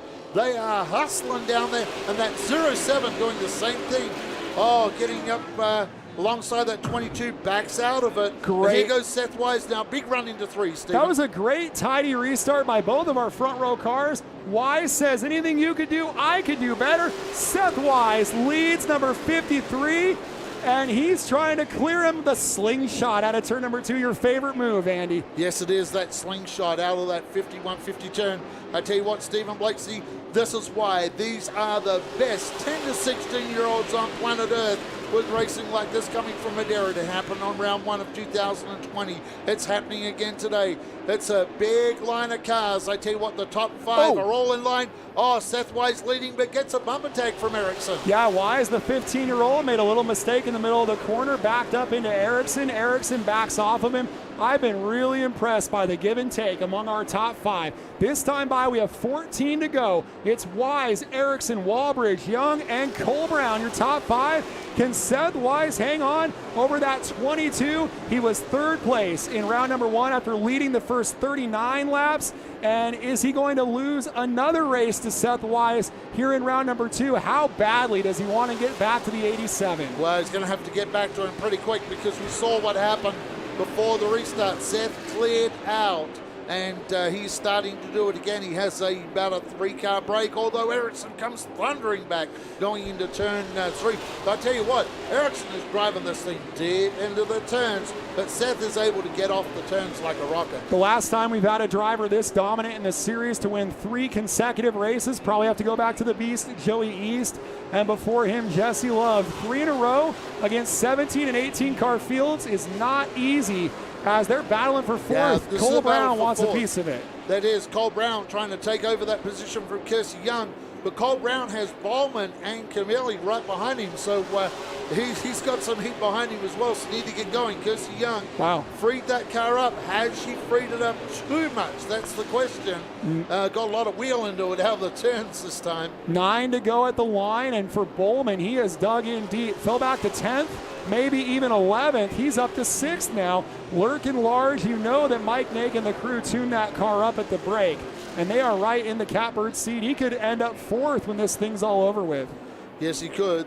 Whichever way it turns out, if Jesse Young can drive this car home today, she's going to have one of her best finishes ever in the late model. She's doing a great job out there, but Cole Brown is starting to muscle the back of Kersey Young. Kersey doesn't have a lot of experience in these cars. Okay, she ran the season last year, but had some issues with that car. This is a brand new car, an ex-Buddy Shepherd championship winning car, and right back in the back, we saw him going too wide all over the racetrack. This time by, it'll be 6 more laps of racing, 2 more miles for the 87 of Seth Wise, the 15-year-old out of Bakersfield, as he continues to pace the 22 of Bradley Erickson, the 07 of Jaden Walbridge, 17 Kersey Young, 04 Cole Brown, 71 of Bowman, and Cassidy Hines duking it out with the 19 ride of Brody Armstrong. Yeah, and they also have that other 17 there as well. Holly Clark is involved in that battle. So and that's for 9th on the racetrack. Yeah, it is. That's inside the top 10. Armstrong is 10th. So Armstrong might have got a piece of the wall going down the back. And Hines and Clark, a couple females in their rookie season, both from Colorado. And they'll run 9th and 10th on the racetrack. Cassidy Hines, our oldest driver in the field. She'll turn 17 at the end of the month, driving for Nate Clower. And I think she's starting to get the hang of this thing. Yes, as we have 3 laps to go. 1 more mile of racing for Seth Wise. Yeah, Seth Wise now putting another lap on Kenna Mitchell in that number 7 entry. Looks like Erickson is safely by as well. Walbridge fixing to do that. We kind of single filed out. Seth Wise just has the white flag appearing very, very soon here. Here we go, Stephen. 1/3 of a mile left to go for Seth Wise. Can he become a 3-time winner in this event? And that's 3 straight for Seth Wise. He looks good through turns 3 and 4. This will be a career-defining win to go 3 in a row in the toughest junior series and the original junior series. Another 51-50 win for Seth Wise of Bakersfield. Yes, 3 straight, 1 in 2019 and 2 in 2020. Bradley Erickson will come home second, followed by Walbridge, Young, and Brown. That's the top 5 on the racetrack. Wow, wow, wow, race fans at home. How about round number 2 with the 51-50 energy drink Junior Late Model Series? I put on another great display of racing from the best 10 to 16-year-olds on planet Earth. When we return, Stephen Blakesy will be down in Victory Lane.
When you're 5150, you know that time waits for no one.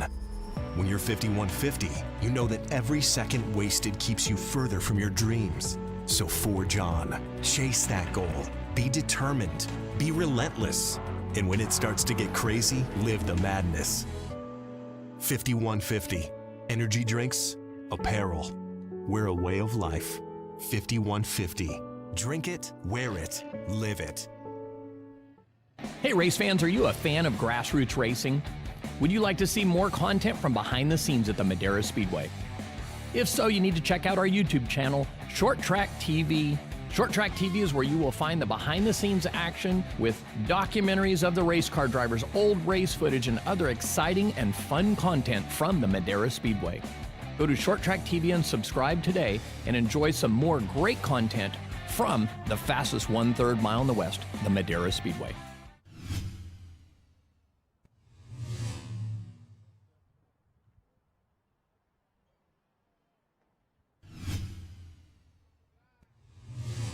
Race fans, we invite you to visit the Carlos Vieira Foundation today. The foundation supports and champions causes like Race for Autism, Race to End the Stigma, and Race to Be Drug-Free. All the proceeds from 5150 energy drink and 5150 apparel sales benefit the Carlos Vieira Foundation.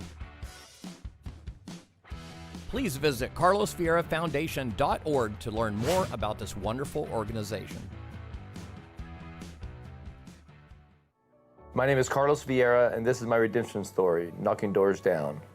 Whatever you pay for that book, 100% of that money is going to go to the foundation, the Carlos Vieira Foundation. The foundation is going to do different things with the book. We'll continue to help kids in school, inviting speakers to come to talk to the kids. We have our after-school boxing program. I'd like to continue to expand that to other cities and towns. People can buy the hardcover at the 5150 store in downtown Livingston. They can go to our website, kddmediacompany.com. They can also go to the carlosvierafoundation.org website. Of course, you can also go to Amazon. On Amazon, you'll be able to buy not only the hardcover, but it'll have a less expensive paperback and also ebook as well. And then besides the book, we also are launching our podcast, Knocking Doors Down podcast.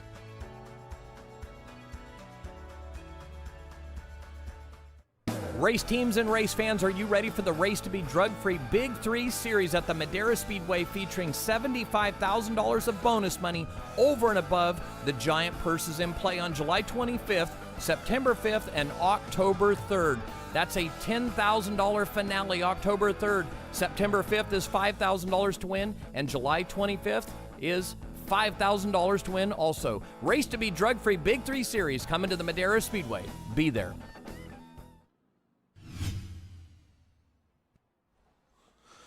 Well, welcome back, race fans. We're going to go down to Victory Lane, and Stephen Blakeslee has a very, very happy Seth Wise climbing out of the race car.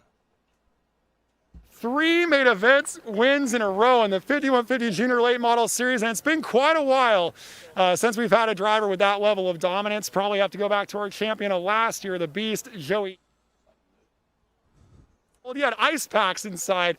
They're probably not very icy anymore. And Seth Wise, what does it mean to you to win 3 in a row in this series? Feels great. Car was hooked up pretty good and got it rolling, and it was just a good one.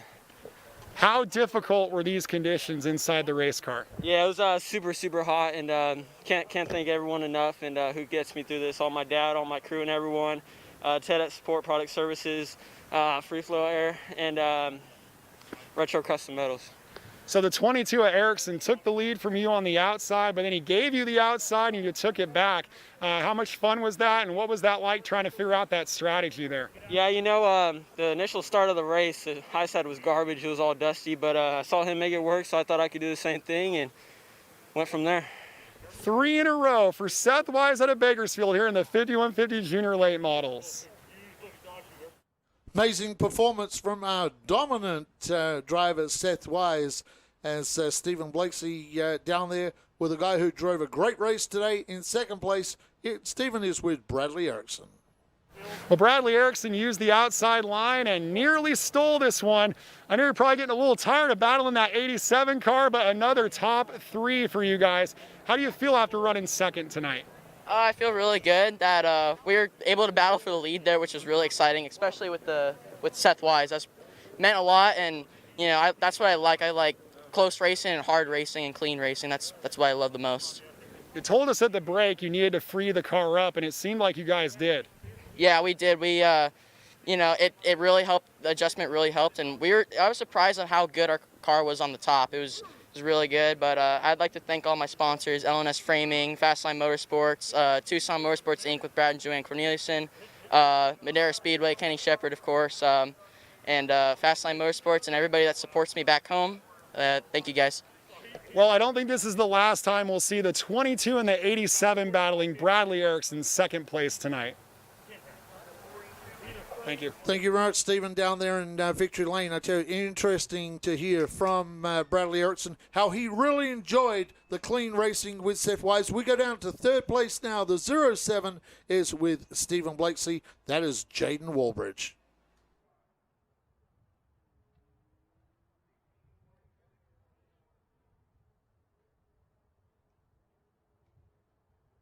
Well, third place, you were in a perfect position if there had been one more restart, weren't you? Yeah, it was. We had like 2 restarts at the end. I could have taken 3 wide, but I got the brakes pretty hard. But like I said, we got a problem with the engine, and I guess top 3 points-wise is pretty good coming out of here. So we'll get everything fixed for next race, and we'll be back out here. How key is it in only a 9-race series to have consistency? So far, you guys have had the consistency. Yeah, 2 races in, Seth's looking pretty good. So is Bradley. I knew coming into this race that it'd probably just be us 3. I was pretty confident that I can get up there from 6. So I can't thank the Lord enough for all the blessings. Grandma, Grandpa, Mom, appreciate all you guys. John Keller Racing, John Keller, Brian, Spanky, Mike Ores, Battleborn Racing, La Quinta, and Madera. Just thanks for everyone that supports me and helps out on this thing. That's Jaden Walbridge running third tonight here at Madera. Don't take off yet. Drive from Jaden Walbridge tonight from 6 back to third place. A great battle. Like you said, this battle looks like through the season we're going to see this Walbridge-Erickson-Wise battle, although I tell you what, the 17 of Kirsty Young did a great job tonight aboard that 17 entry, and she is going to be a threat as it goes on with Buddy Shepard helping out on that car. That's the former Buddy Shepard championship-winning car. So we'll see her be a threat. We'll take a quick commercial break and back with you here from Madera.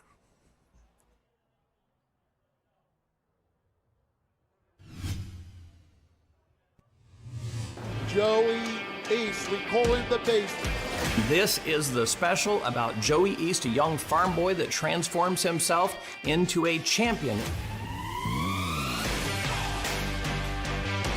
Joey East began racing after his grandpa bought a quarter midget for them, and with a bag of tools in the back of an open bed pickup, they went racing. I just felt really confident in my car and try to win as many as we can. We didn't expect it to go where it did. I'm a farmer, I don't know what racing's supposed to look like, but he slips that helmet on and he turns into a madman. I mean, you would not believe that's the same kid driving the car as it is when you talk to him. So very polite, raised very well, very good manners. But when he gets in the car, kind of leaves that back at the truck. It's kind of amazing. It's almost like when he puts the helmet on, he becomes who he really wants to be. But also able to have that consistency without having to push himself beyond the limits and being able to make a race car stay all the way to the end of these 70-lap races. And this time it's Joey East picking up his first championship in the 5150 Energy Drink Junior Late Model Series.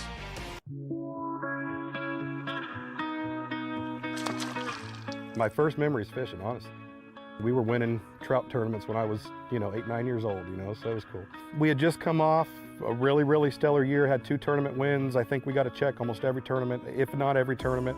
We took Angler of the Year for our region, and then we went up to Lake Oroville, and we won that TOC. Leading up to that tournament, I had started dabbling in prescription painkillers. I can remember the night before that tournament, taking a handful of pills to go to bed that night. I went 7 years of just causing mayhem, and I mean, oh my gosh, ruining every relationship I had, If a guy's willing to share his tragedy and open up and help somebody else either avoid going down that road or pull them out of that addiction. The trickle-down effect of that is you have no idea. The thing I like about Ryan is that he gives back to the community. We need to keep these kids involved. We need to get them out there. We need to educate them so they can take this on and teach their kids and grandkids, because this needs to continue. Fishing has completely saved my life.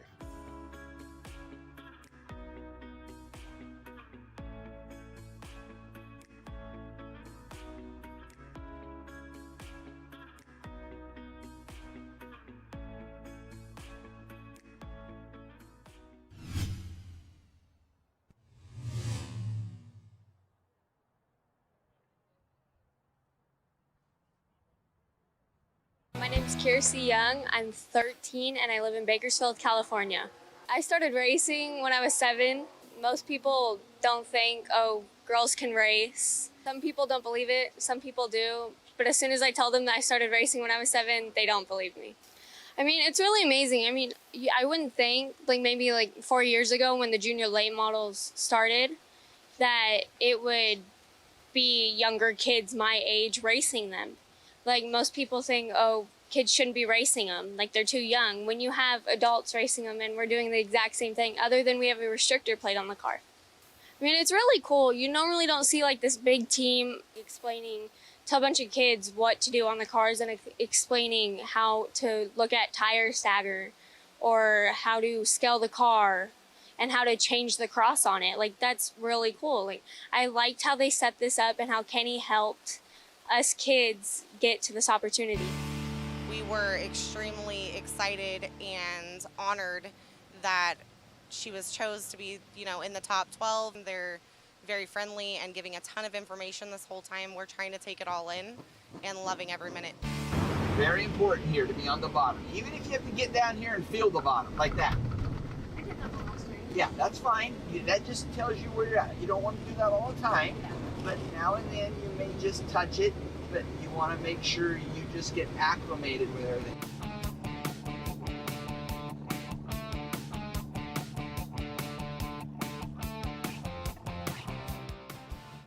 After work and school gets out, we're all together at the race shop and we all turn wrenches and make it happen.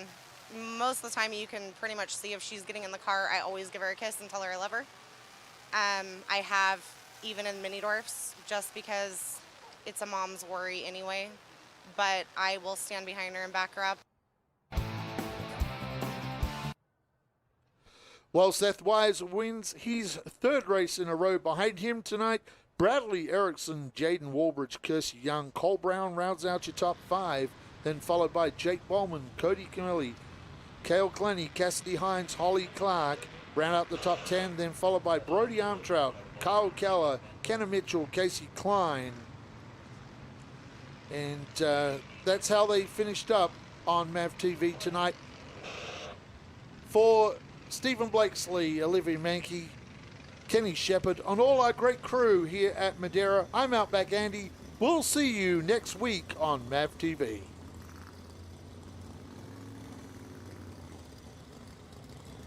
The Mini Cup Bandoleros on the racetrack.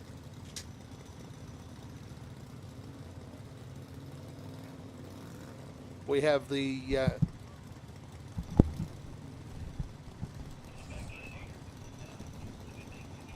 yes, Olivia. Well, for those online, who's running commission?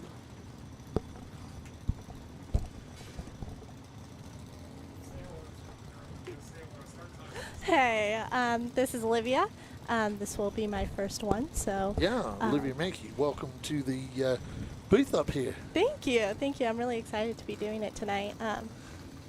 I'm definitely, I'm excited to do the bandos, The little kids, they're adorable, especially when you get to go down and talk to them. Well, we're going to throw you in the deep end first. We're going to give you this, and you can go through the lineup.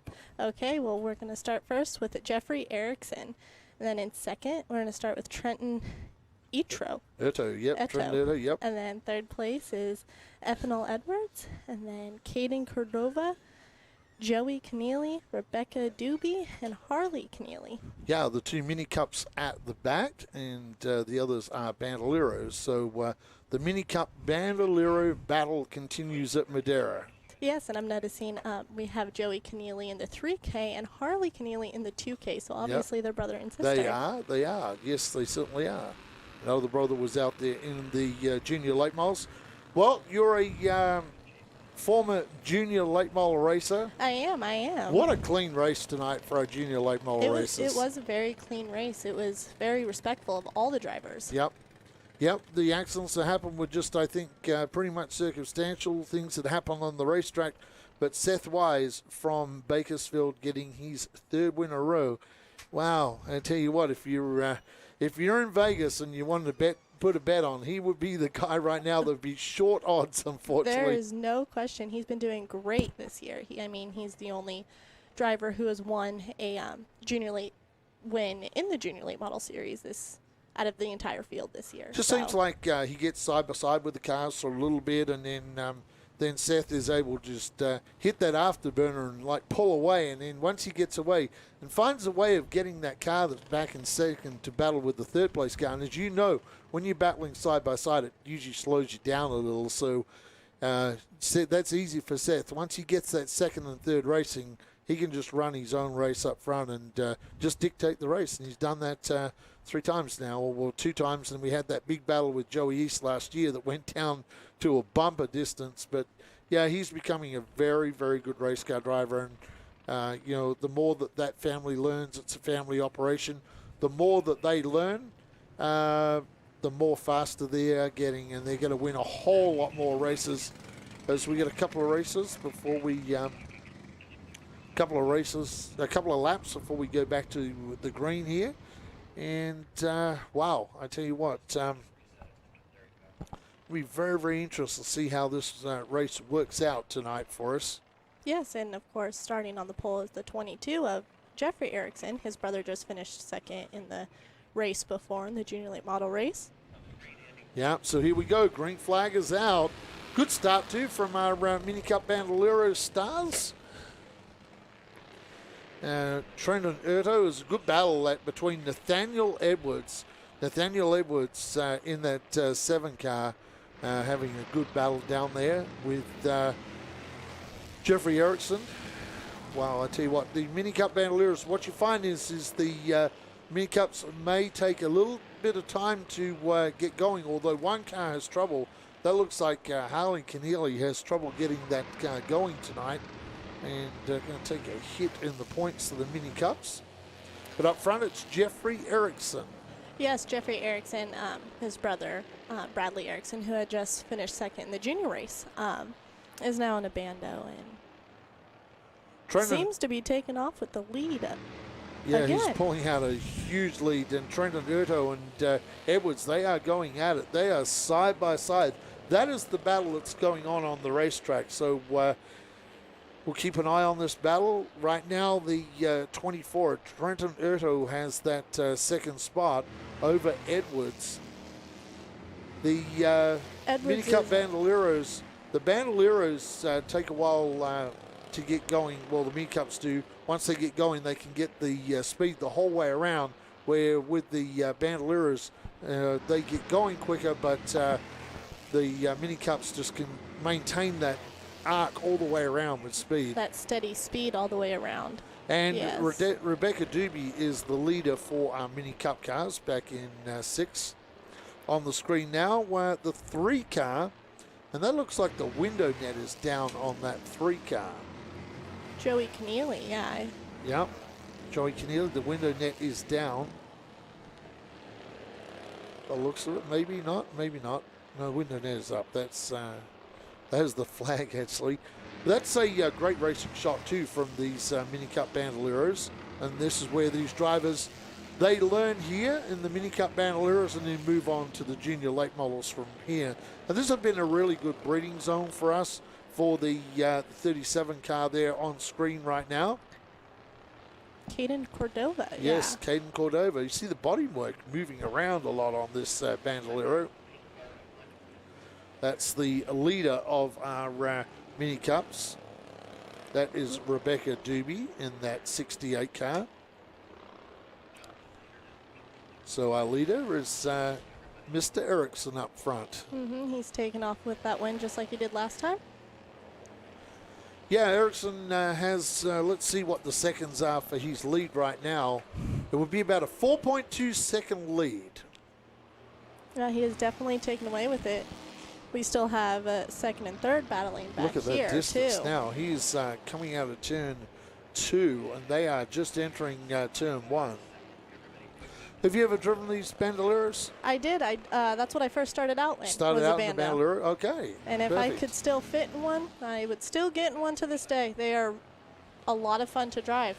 Wow, these two are muscling each other. That's Trenton Urto and Nathaniel Edwards going at it down here. You see the roof flap on that white car coming up a little bit, going down the straight there, getting under and pushing that roof flap up.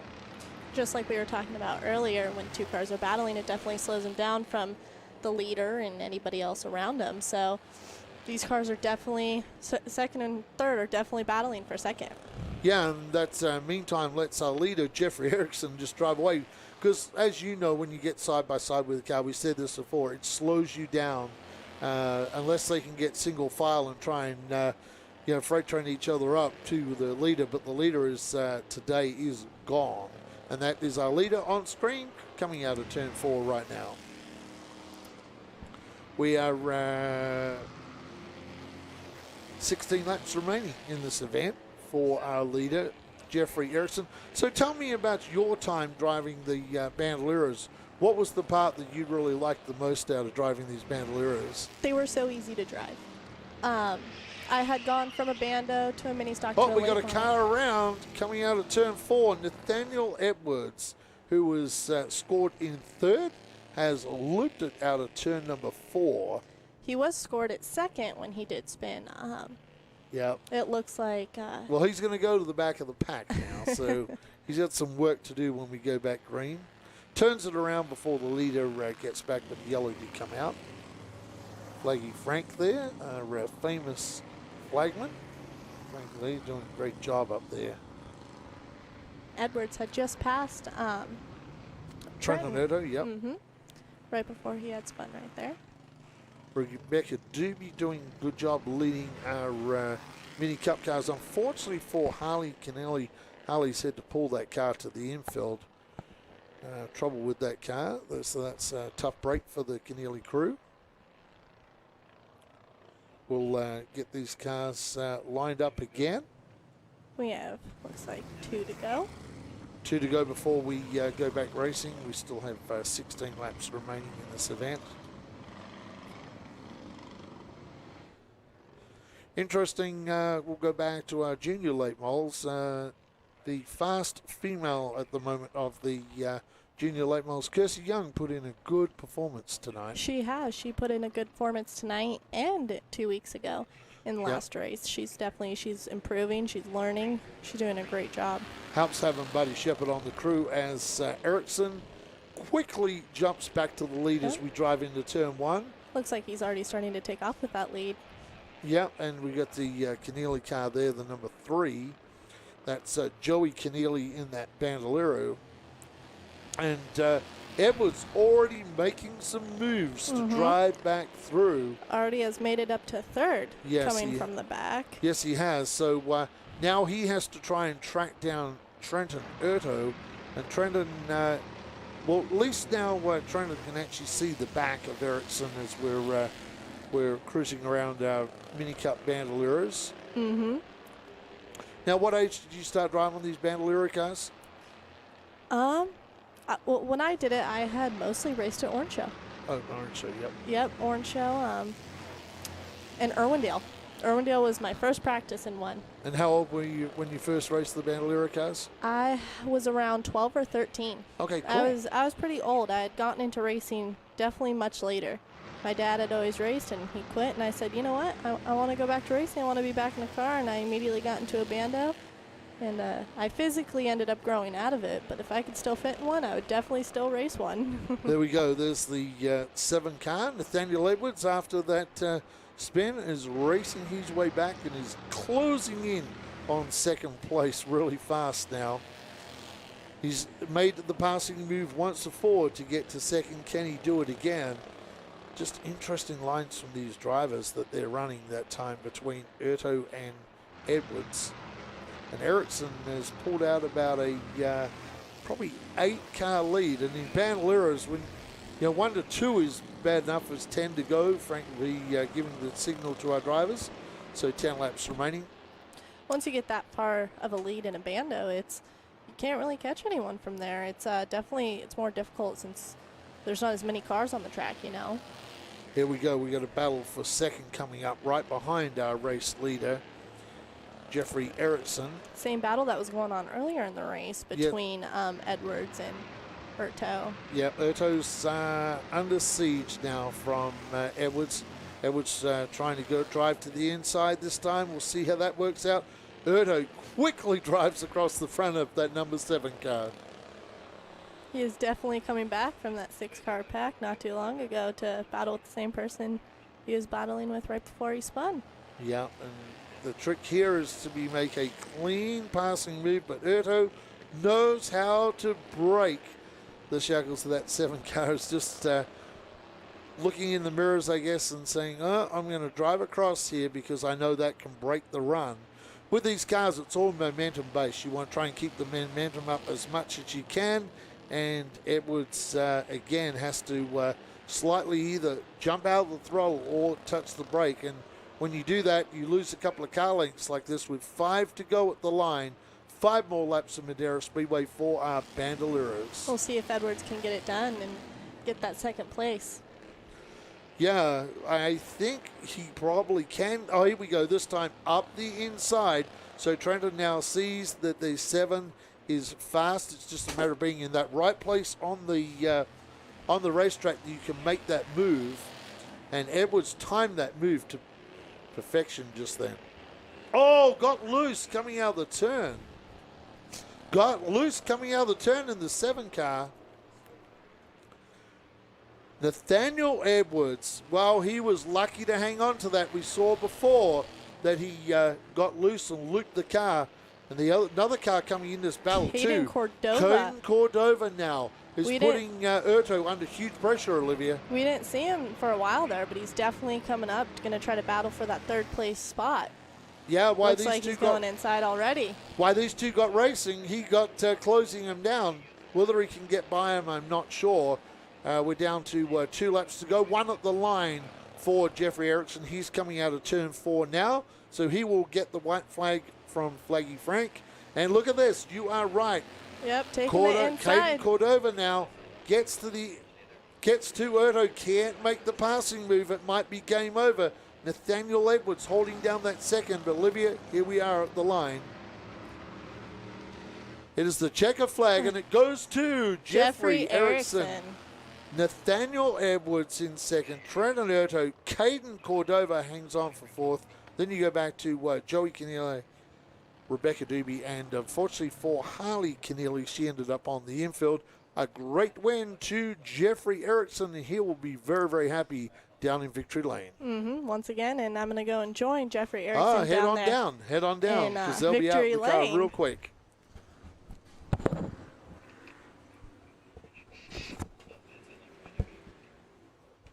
And you guys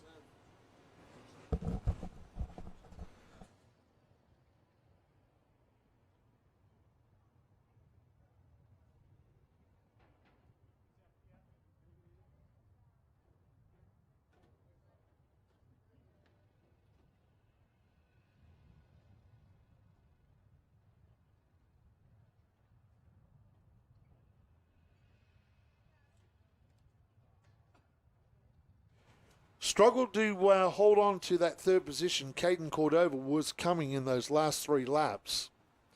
Did a great job, and winning our mini cup portion of the event would be Rebecca Doobie. So Rebecca's done a great job out there. Erickson is out of the car. We're going to send Olivia down, and she will talk to the drivers down there in Victory Lane. We'll take a quick commercial break, and we'll be back here real soon.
5150 Energy Drink is the choice for those with a passion for life and a thirst to match. There are many obstacles in life that keep people from pursuing their dreams. But when you're 5150, you're able to use those hardships as motivation to push yourself. With the right mindset, anyone can achieve greatness, and 5150 can help get you there, offering much more than just a boost of energy. Our ingredients are carefully selected because of their health benefits. So not only does 5150 taste great, it also provides the body with the nutrients it needs to stay hydrated and energized. Our mission to provide a quality product is matched only by our commitment to making the world a better place. In partnership with the Carlos Vieira Foundation, efforts are made year-round to help the less fortunate. In fact, a portion of every can sold goes toward helping families that are living with autism. And at the heart of it all is passion. The passion to live life to its fullest, to chase your dreams, and to help others. Are you 5150?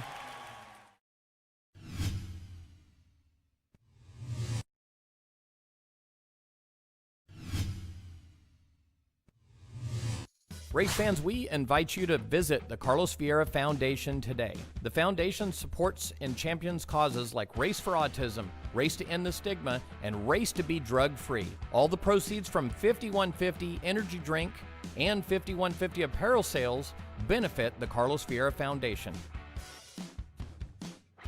Please visit carlosvierafoundation.org to learn more about this wonderful organization. My name is Carlos Vieira, and this is my redemption story, Knocking Doors Down. Whatever you pay for that book, 100% of that money is going to go to the foundation, the Carlos Vieira Foundation. The foundation is going to do different things with the book. We'll continue to help kids in school, inviting speakers to come to talk to the kids. We have our after-school boxing program. I'd like to continue to expand that to other cities and towns. People can buy the hardcover at the 5150 store in downtown Livingston. They can go to our website, kddmediacompany.com. They can also go to the carlosvierafoundation.org website. Of course, you can also go to Amazon. On Amazon, you'll be able to buy not only the hardcover, but it'll have a less expensive paperback and also ebook as well. And then besides the book, we also are launching our podcast, Knocking Doors Down podcast.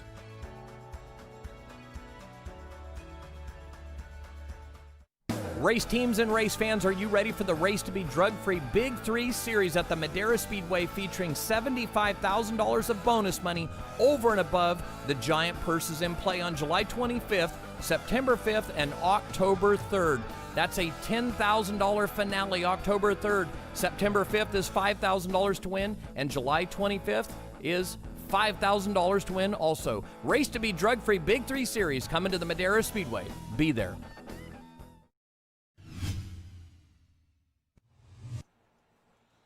Well, what a great Bandolero Mini Cup race. Down in Victory Lane is Olivia Mankey with Jeffrey Erickson. I'm down here with winner Jeffrey Erickson. Jeffrey, how does it feel to win your second Bandolero race of the year? It feels really great, and I'd like to thank my mom and dad, my grandma and papa, Fast Line Motorsports, L&S Framing, Tucson Motorsports Inc., Jacob Bishop, Chris Bray, and TJ Clark. That was Jeffrey Erickson, who won his second main event win of the Bandolero series here at Madera Speedway. Oh, that's hard. Great job. Erickson, a great way for him to start the season with 2 wins, maxing out the points as we get ready to go down to second place here very, very soon. And we're going to go down trackside now to Olivia Mankey with Nathaniel Edwards. I'm down here with Nathaniel Edwards, who finished second in tonight's race. Nathaniel, how does it feel to get that second place in tonight? It feels good. It was a tough battle between me and the 24. Couldn't find an error in his line and just found one mistake which I could get and pull through to second. Now, you had come all the way back from spinning out of the back of the pack, which was 6th, all the way up here to second. How hard was that for you? It was pretty hard trying to maneuver. It was kind of like chess, maneuver the pieces where you think it would be tactically advantage. It would be a better advantage. I just had to move my car around sideways. Well, not sideways. Forward. I don't know. Now that was second place with Nathaniel Edwards here at Madera Speedway. Well, Nathaniel explaining that like a chess game, maneuvering back and forth, putting all the pieces in after that spin that he had out of turn number 4 and recovering for a fine second place tonight here at Madera Speedway. We're getting ready to go down trackside to our third place car tonight. And this guy battled hard all race long out there. I tell you what, he is a very, very cool race car driver. It is Trenton Erto now down there, and he is getting ready to talk to Olivia Mankey. This is your first race here at Madera Speedway of the season. How does it feel to be finishing third for your first race here this year? It feels good. I had no motor power. It just sucks, and yeah. How did it feel to battle with second place tonight? It felt really good. He's one of my best friends, and we had a really good battle. He started following my line, which is pretty cool. That was Trenton Etro here, who finished third in tonight's race. Well, Trenton's saying he is down on power. I'm sure that team will go to work on that car for round number 3 and try and find him some more power aboard that 24 Bandolero. It's pretty tough when you don't have power and you're trying to track down the lead cars. And he said he's great friends with Edward, so a couple of friends out there racing together. We are down there with the winner of the Mini Cup portion of this event, and that is Rebecca Doobie with Olivia. I'm here with Rebecca Doobie, who wins her second main event for the Mini Cup Series. Rebecca, how does it feel to win twice in a row already? I mean, it's racing. It's fun. I don't really know. Now, is it fun to battle with the Bandos, or is it more fun to battle with other Mini Cup drivers? I mean, it's okay. I've been taken out by a Bando before, so it's better to race with Mini Cups because they're like all closer together, but Bandos are more spread out from the Mini Cups. That was Rebecca Doobie, who won her second main event for the Mini Cup Series.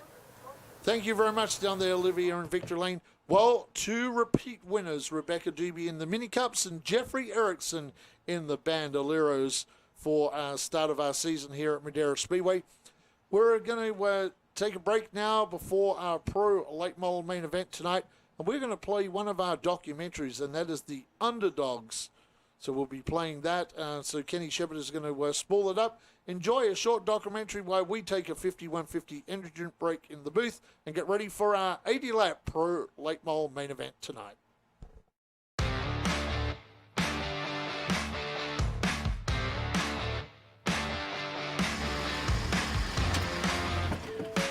You know, as I walk up into these empty grandstands, it just doesn't feel right. This should be race number 3 of the 5150 Junior Late Model Series in 2020, which is the 5th season. It should be our 6th season and race number 3 of the NUTA Pro Late Model Series, featuring the best pro late model stars anywhere in the country. But instead, I'm here at an empty speedway. Just doesn't feel right. You know, something comes to mind as I look off into turn number 4. All I can see is cars thundering off of that corner, big packs of cars, big crowds. When I look over to turn 1, that's all I see is a big crowd and big packs of race cars. It just feels so empty right now to be at this speedway when nobody's here. One thing that does come to mind is the underdogs in the 5150 Junior Late Model Series. And we can't wait to get the 2020 season kicked off, whenever that would be, but it just feels like these underdog kids have been robbed of a tremendous opportunity here in the spring, and we certainly hope they have the opportunity to show their talent as we move into the summer here at the Madera Speedway. As I walk down these grandstands looking across the track again, all I can see and hear is the crowd. I smell the smell of popcorn and burning tires and race engines roaring by, and feel that thunder as they come down the front straightaway. And as I walk into this flag stand, I just see cars going around the racetrack, and it feels so wrong not to be racing right now.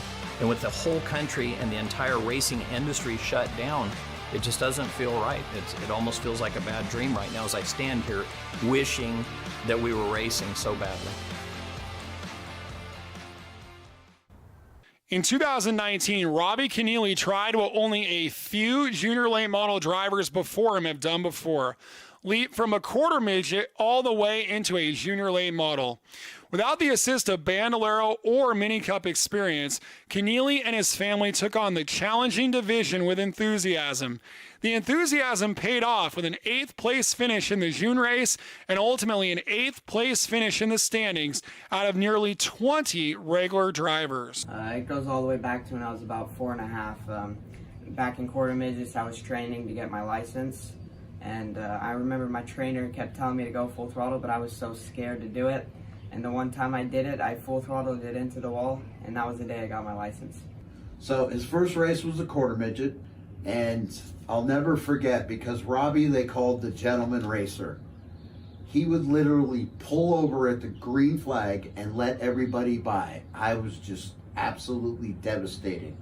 However, a lot of fathers said, don't worry, one day that switch will come on, and boy, it sure did. And then he finally caught on. As time went on, he won a few quarter midget championships, and then it was actually Wiley X that pushed us to take this to the next level. So junior late model was the choice we made. Okay, forget the script and start looking.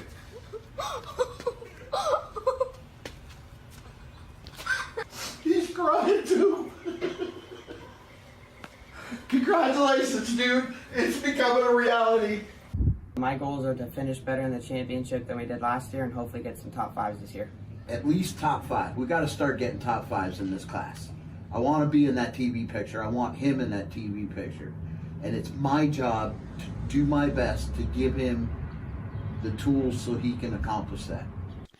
Although Keneally would likely be more successful in better equipment, I do believe he thrives off the family atmosphere at his team with his younger brother and twin sister both competing in the Mini Cup Bandolero division. Bakersfield's Kersey Young came to the Junior Late Model Series after turning heads across the Southwest in Bandoleros. Many of the top junior late model drivers such as Austin Edwards, Diesel West, Haley Deegan, and Ryan Vargas starred in Bandoleros, and Kersey hopes to be the next to visit Victory Lane after coming out of Bandos. Kersey has some of the most asphalt experience of anyone in the Junior Late Model Series, transitioning from junior mini dwarfs to senior mini dwarfs to Bandoleros and into junior late models. And Kersey Young got a couple Bando wins last year, so talk about our ladder system working here as a couple kids from Bakersfield who came out of the small cars, and man, there's been a lot of... I have for sure set my goals a little bit higher than I did last year just because we did upgrade the car and it handles way better and I'm way more confident in the car and comfortable. 2020 sees Kersey climbing aboard Buddy Shepard's former Madera title-winning car with the world at her fingertips. All the young lady needs to do now is drive within her abilities, and this could be a big breakout season for Kersey. Cade McClenny of Bakersfield is likely the driver that makes the most with the least. Cade got a little bored around close to age 10 in the Bandoleros and wanted to do something a little different. Kenny had the Junior Late Model Series. We did check into that. We were able to get Cade a car. They didn't run Bandos there, so Kel got rid of the Bandolero and transitioned Kel into a Mini Cup at Madera. Kel ran the Mini Cup for 2 years before transitioning into the Junior Late Model with his brother, where they currently both are racing together and racing each other. Running a two-car team with his younger brother Cale, the former Mini Cup and Bandolero standout has many strong accomplishments in his junior late model career. One of those accomplishments is fending off Haley Deegan on the way to his career best second-place finish at an event in 2017. As Haley Deegan's trying to wear that back bumper out, look at the big mark. Here she comes again. Bump and run again. Look at this kid. You can't turn him around. Earlier in the race, we saw somebody get into him. Didn't turn him around. White flags in the air. In fact, he gained a couple of car lengths. Jesse Love, number 3 in a row. Cade McClenny in second. Haley Deegan in third. And Rife, very impressive in fourth place. What a finish. Youngest driver is the 11-year-old out of Bakersfield, Cabe McClenny, only his second TV show. And Cabe, you came home second. You fought off Haley Deegan. This must feel like a win to you guys. It does. It feels bigger than a win. How tough was that fighting her off in those last couple battles through turns 3 and 4? It was pretty hard. It was just trying to keep it to the bottom and not make any mistakes. Punching above their weight has been a consistent tone for McClenny Brothers Racing in this series, and Cabe enters 2020 as one of the most experienced drivers in the pit area. Hey there everyone, my name is Austin Edwards, and I have been the driver of the number 18 5150 Junior Late Model at Madera Speedway for the past 4 years. I first began racing at 5 years old at Adams Motorsports Park in the kid kart division and ran that for 3 years. I was able to win a lot of championships there and then move up to the Bandolero division, get a California State Championship along with a couple track championships, and move my way up to the ranks. And by the time I was 9 years old, I got into a full-size Southwest tour truck. And let me tell you, that is when I started learning a lot.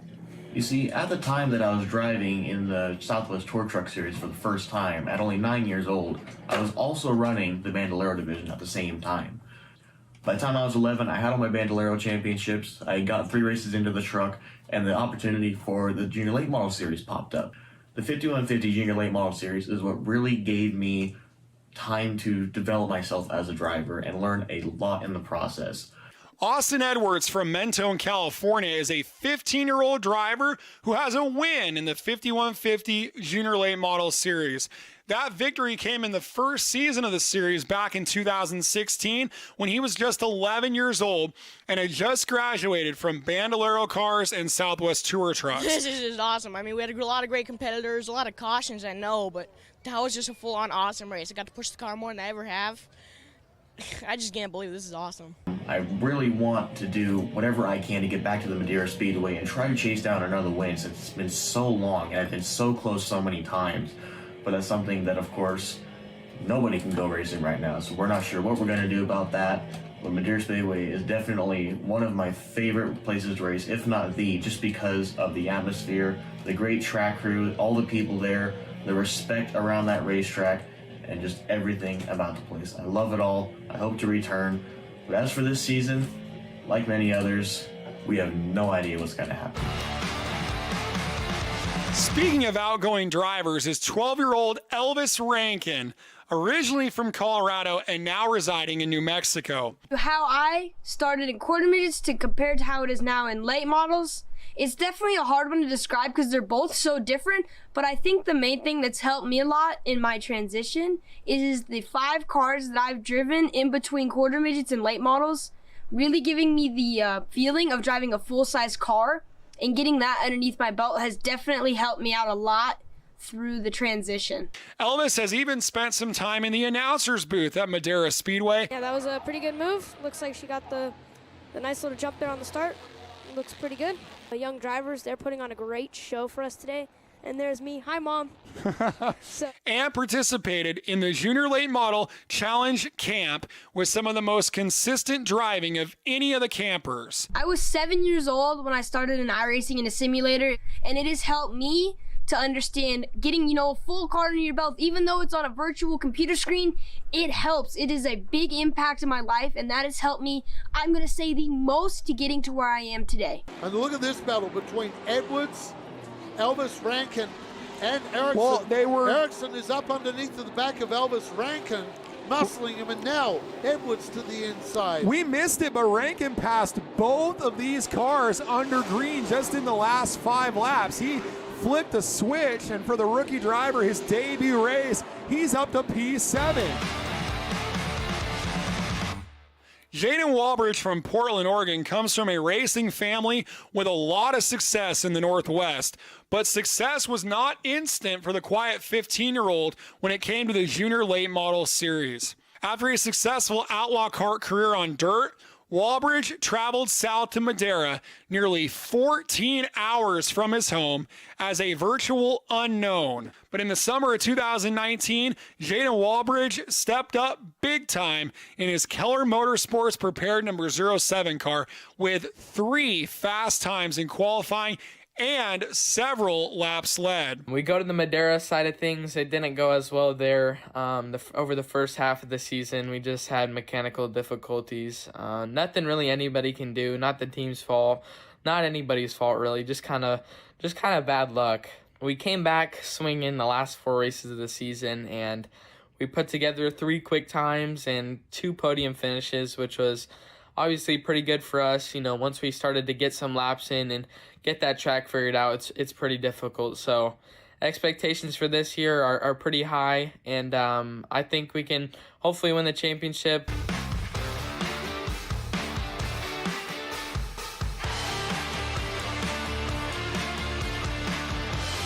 Hope you've enjoyed the show this evening here from the Madera Speedway, featuring our underdogs of the 5150 Junior Late Model Series. You know, oftentimes we show just the winners, and when I say we, so much in sports or on television, it features and focuses on the winners. So we thought it would be really interesting to introduce you further to some of the underdogs, kind of the David versus Goliath stories here at the Madera Speedway. For Outback Andy Foster, Stephen Blakesley, and Jason Galvin, and a special thank you to Matt Hilliard and Quan Park for all their extra editing hours over the last 4 to 6 weeks here producing documentaries for MAV TV. I'm Kenny Shepard. Thank you, fans, for watching. We'll catch you again right here on MAV TV as soon as we're open at the Madera Speedway.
When you're 5150, you know that time waits for no one. When you're 5150, you know that every second wasted keeps you further from your dreams. So forge on, chase that goal, be determined, be relentless. And when it starts to get crazy, live the madness. 5150, energy drinks, apparel. We're a way of life. 5150, drink it, wear it, live it. Hey race fans, are you a fan of grassroots racing? Would you like to see more content from behind the scenes at the Madera Speedway? If so, you need to check out our YouTube channel, ShortTrackTV. ShortTrackTV is where you will find the behind the scenes action with documentaries of the race car drivers, old race footage, and other exciting and fun content from the Madera Speedway. Go to ShortTrackTV and subscribe today and enjoy some more great content from the fastest 1/3 mile in the West, the Madera Speedway.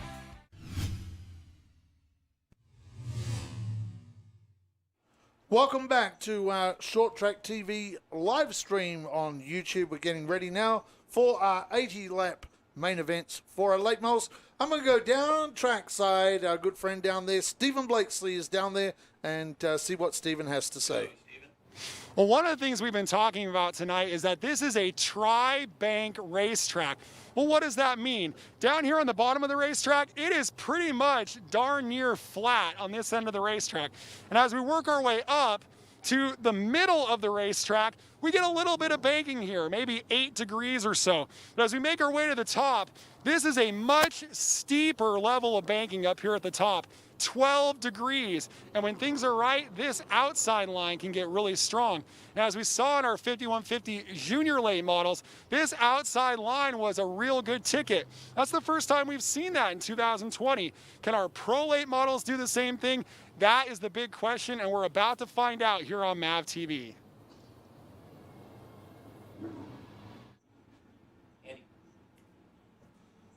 Well, thank you very much, Stephen Blakesley.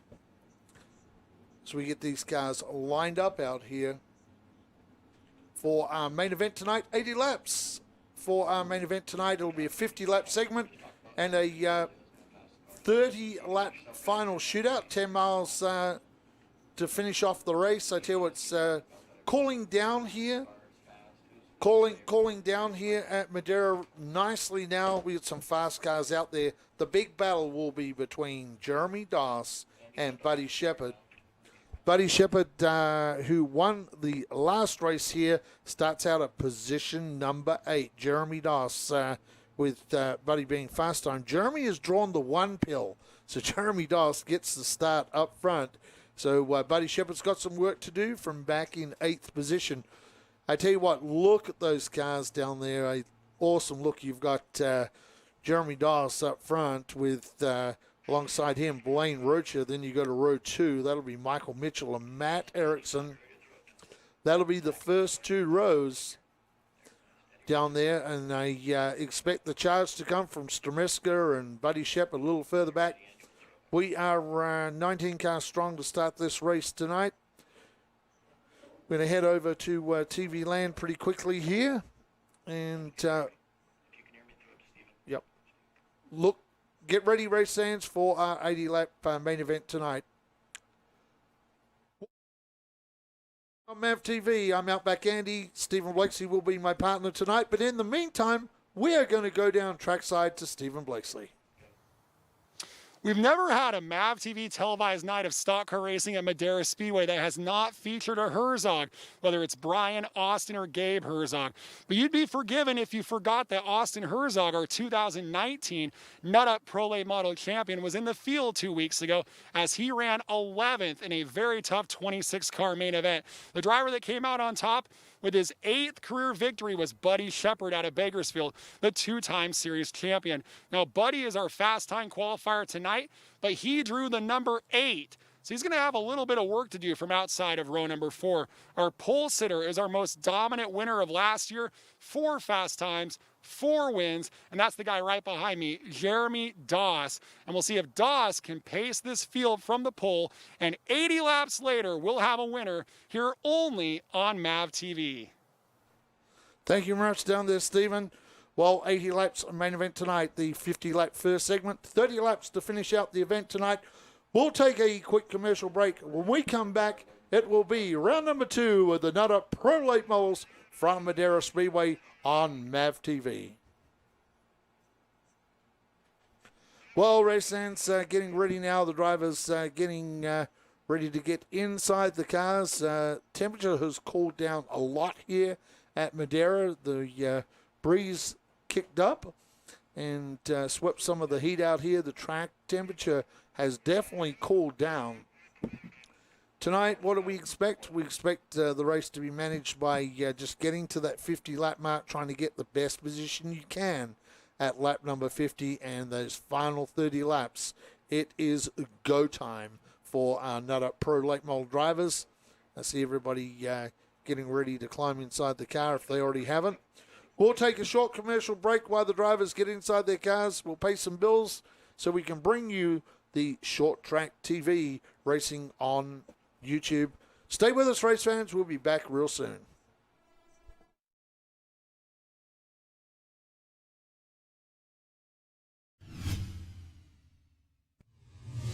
Joey East, we call him the Beast.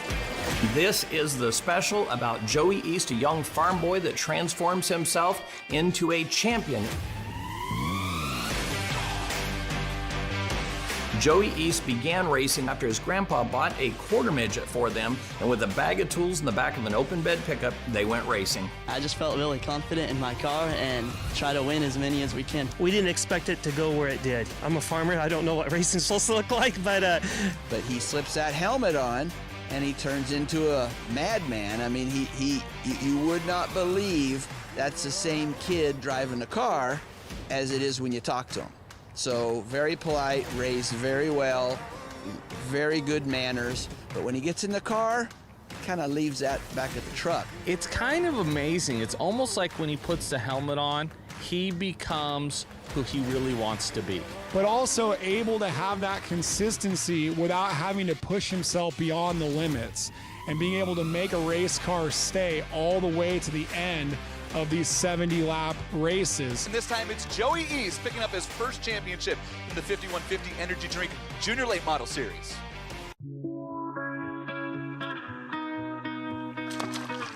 My first memory is fishing, honestly. We were winning trout tournaments when I was, 8, 9 years old, so it was cool. We had just come off a really, really stellar year, had 2 tournament wins. I think we got a check almost every tournament, if not every tournament. We took Angler of the Year for our region, and then we went up to Lake Oroville, and we won that TOC. Leading up to that tournament, I had started dabbling in prescription painkillers.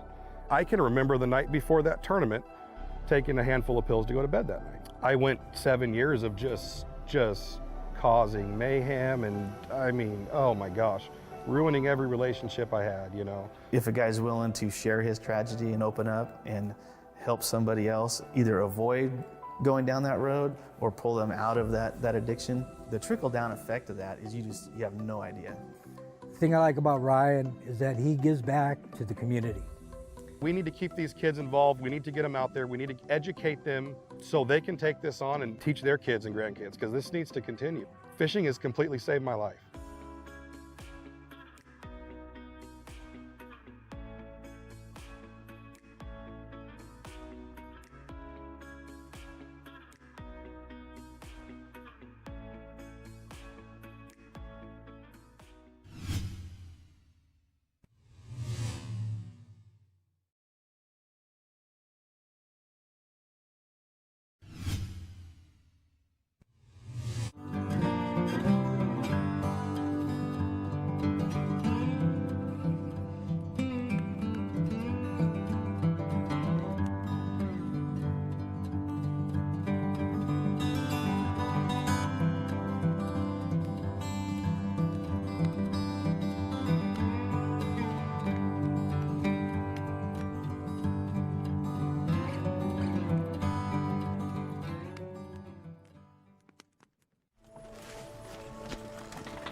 .5150 Energy Drink is the choice for those with a passion for life and a thirst to match.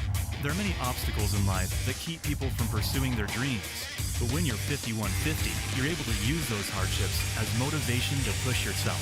With the right mindset, anyone can achieve greatness, and 5150 can help get you there, offering much more than just a boost of energy.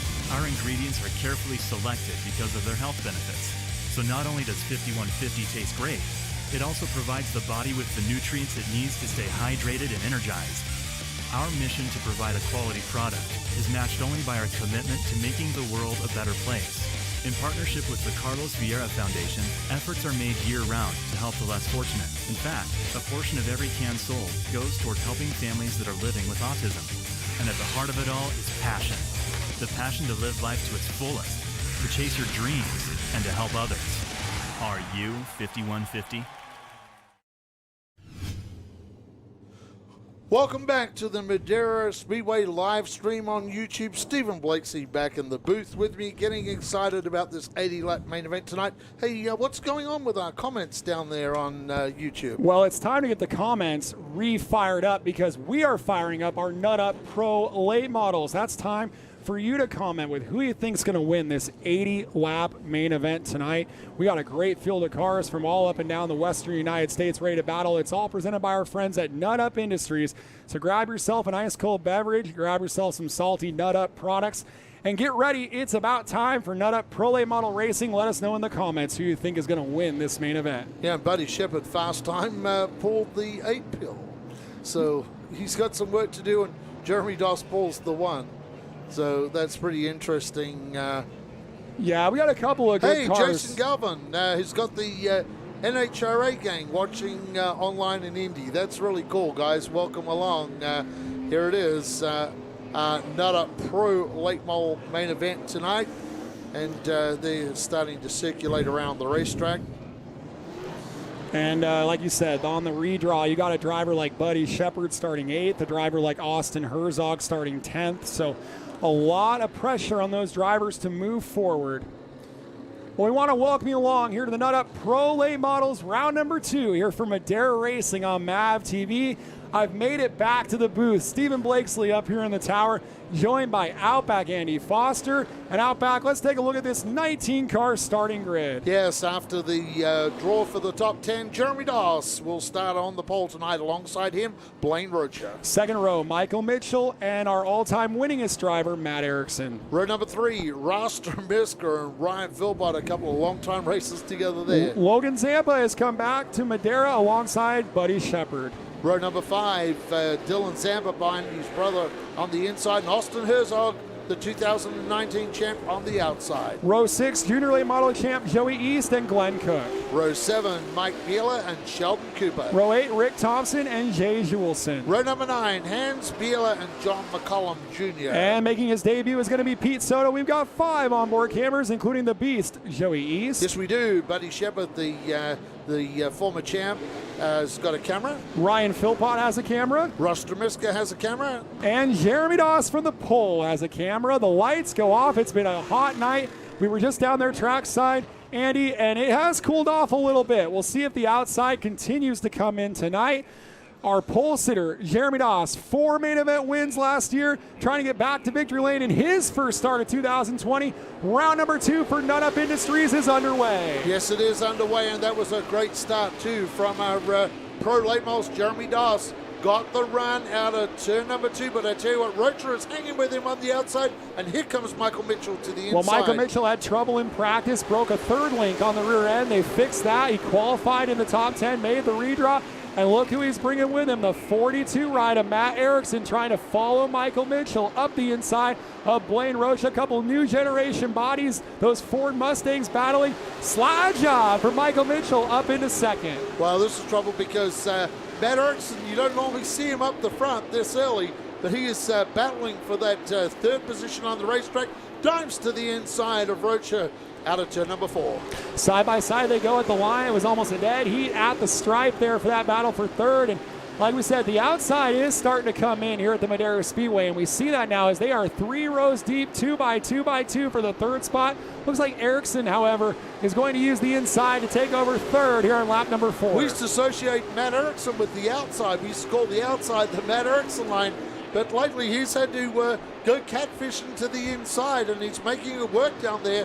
Gets by Blaine Rocha coming out of turn number 4. Clears Rocha now, so he'll be able to move around and block Rocha from coming back. Here's your battle for 5th. That's the Nut Up car of Ross Stramiska, trying to hang on ahead of the 92 of Logan Zampa, the $10,000 man who's got his brother Dylan Zampa. It's almost unbelievable that the white 92 of Logan Zampa is even here tonight after that big crash 2 weeks ago. Yes, it is. Lost the motor going into 1 and hit the wall hard. They had to redo the front of that car, the rear of the car, so virtually they end up with the center section of the car, and they're back in 2 weeks. That's amazing. We got a trio of youngsters that are all together there with Dylan Zampa, Joey East, and Buddy Shepard hard into the wall. Yeah, he did hit the wall, and he almost collected the defending champion, Austin Herzog, who scoots away from there in his new generation Toyota Camry body. And now here comes the 98 of Glenn Cook. And Buddy Shepard, he's such a veteran, Andy. He grabbed a hold of that wheel. He only lost one position as a result of that. But the big question is, how bad is that car hurt? Check out the right rear. Yeah, white walls on the outside. A lot of times you get some concrete in. You've got to be careful that you don't wedge one of those rocks from the concrete wall, and then it pushes the bead off that wheel. Buddy Shepard, that car is fairly evil for Buddy Shepard right now. Not exactly how Buddy Shepard would like that car to be. Well, Buddy Shepard led 55 laps of our season opener, so fighting for a top 10 is not where he expected to be. And a driver who really didn't have the night he expected was this guy, the 88 of Joey East. I think it's safe to say we figure these are two of our championship contenders, and they were a non-factor 2 weeks ago. Yeah, Andy. a couple of young junior late model races in Dylan Zampa and Joey East. They are hard battling it out on the racetrack. Dylan Zampa has the lead in that battle right now, but his big brother is right in front of him. Yeah, that's the $10,000 man, we like to call him, Logan Zampa, who lost an engine and then slammed into the wall. They had to put a new clip on that car. I guess they had an extra rear clip kind of lying around from what I hear. So they got the rear clip on the car. And remember, Dylan Zampa, he suffered a lot of damage in that wreck in turn 2 that I believe involved Tim Skoglund, who's not here tonight. So they had to fix up that car. It was a little bit of overtime at the Zampa garage over the week. Yes, it was. 2 cars damaged. Trouble in turn 1. Extensively trouble. Yellow is It's out. the 40 car, John McCollum, a graduate of our modified Super Toyotas, doing a little 360 spin down there. I don't know if he got a piece of the wall or not, but we're going to get that number 40 car back underway. 15 laps in the books here of our 50-lap opening segment for the Nut Up Pro Late Models here on MAV TV.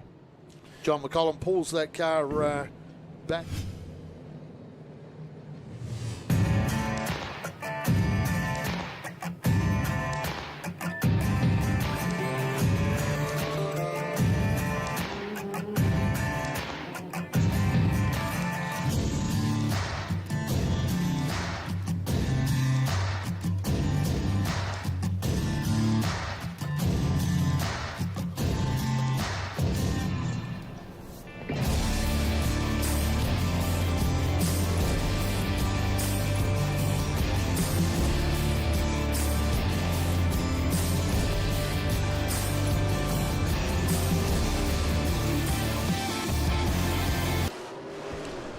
Well, John McCollum has made it back to the infield, and we're about to see one to go for MAV TV. Welcome back to Madera Racing on MAV TV. Jeremy Doss has that 16 of Michael Mitchell to his outside. Well, he had a blue, white, and red car the first time. That was Rocha. Now he's going to have a blue, red, and white Velocity Solar car of Michael Mitchell as they get ready down in that cone zone. Pretty slow start down there, but a good start. Yeah, a good that start. start was there. exactly what we want to see. The leader just to have a slight nose on Michael Mitchell. The problem is the driver that wants to take advantage is the 42 of Matt Erickson. Like you said already, Andy, if Erickson is fast now, that's a bad sign for the rest of the field. And Matt Erickson's up to second. Yeah, like we say, a couple of things with Matt Erickson. Normally up on the high line, running the high line. And tonight he's running the low line and the high line. Speaking of the low line, here comes Ross Stramiska trying to go past Blaine Rocha.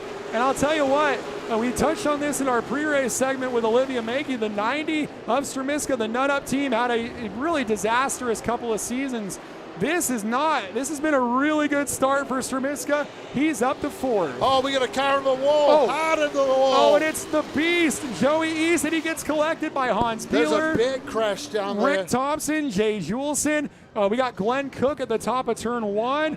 Our first concern is for our young Joey East, as it looks like the window net is still up on that car. So our safety crew immediately on the case of the Ag 59 entry. Safety crew is radioing upstairs. We'll keep an eye on race radios and come back to you here on Madera Racing on MAV TV. Well, Stephen, that was a hard hit down there for Joey East, getting hit by numerous cars, in fact. And that was nasty. And hopefully he's okay. All indications are that he is. They're not really very quickly heading towards him in any way, so I think he's okay. Rick Thompson has the whole of the rear end of that car off, and I think Rick was going to go up to the pit area, and they've realized that he's going the wrong way into the pits. The 12 car, the zone up car as well, Jay Julinson, I'm not sure how bad Jay got a part of that. Well, I think his damage is on the left side, and that's his father standing by the car, I believe, and so we'll keep an eye on that for Julinson. In the case of Rick Thompson, look at what he has on that car, a big for sale sign, and as Mike Joy would say, no thanks, after that car has been torn up a little bit. I think it's only the tailpiece. I think he's the cars that got into Joey down there and just pulled that tailpiece off. I think it's more cosmetic than other damage, but this car took a number of hits from a number of cars. So the big question is, how did East end up head first into the front straightaway wall? We don't have race monitor at the moment, and so it's hard to really give you a sense of up there really who he high. was around. We're kind of surveying the middle of the order here to see if anybody has any right front damage perhaps. And it looks like they're going to pull up a replay from that speed shot because we did get it on our flag stand speed shot. Want to thank Quan, Matt, Kenny, and the whole gang from ShortTrackTV and from Madera Racing on MAV TV. And we're going to pull this one up, it sounds like. And we'll get an idea of what happened to the Beast. But the Beast is in a bit of a hole. He came into tonight 8th on points, 22 points back. Two of the cars ahead of him, Bischofberger and Vernon, are not here, so he figured to leave perhaps in the top 5. Also, Cole Moore is not here. Is not here as well. And so instead, this is going to be backwards because some of the guys behind him were Herzog and Erickson, who fixed to leapfrog him, of course, both of the Zampas.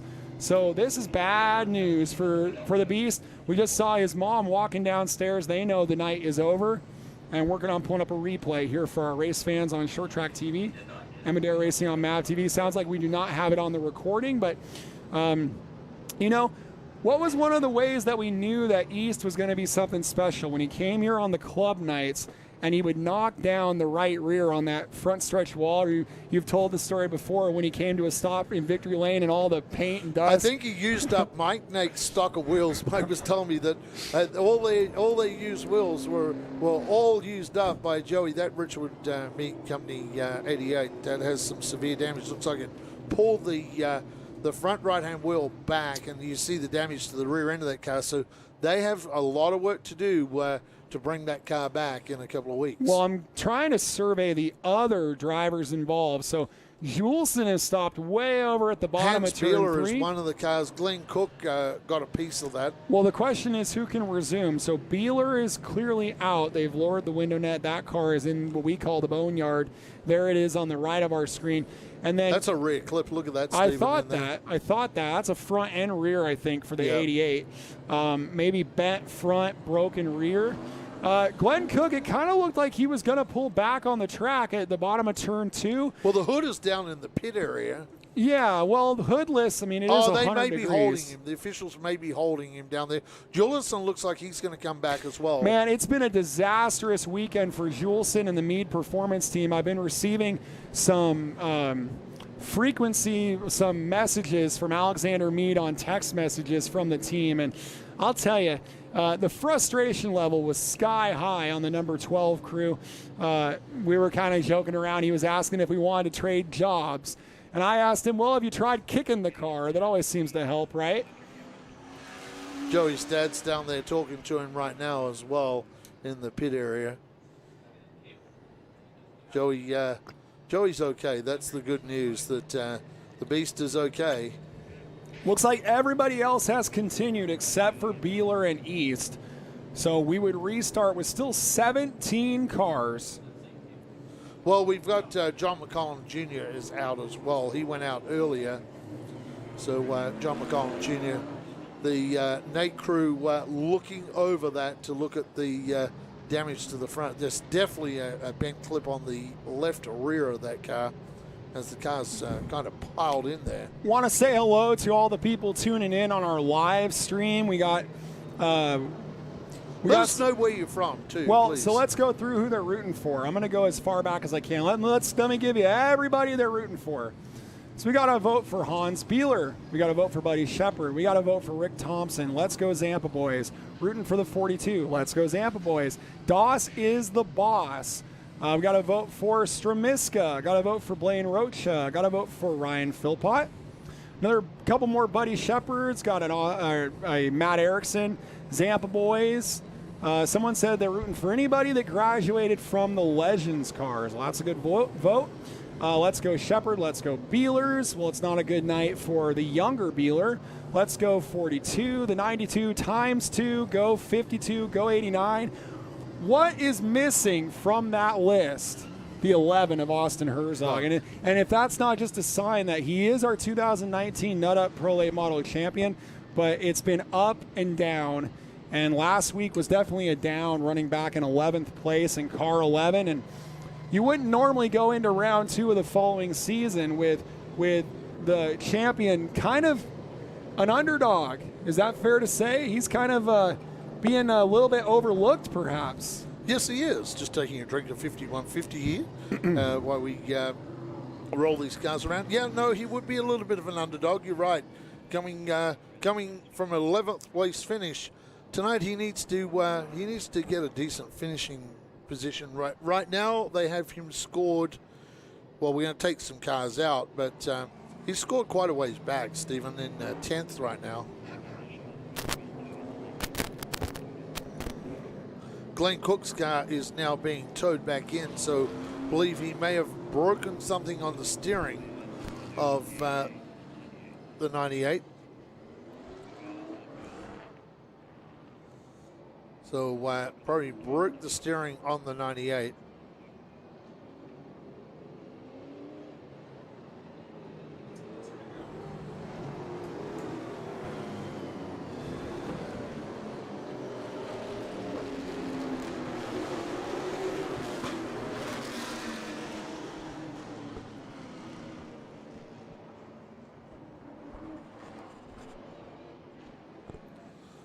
Matt Erickson to the outside.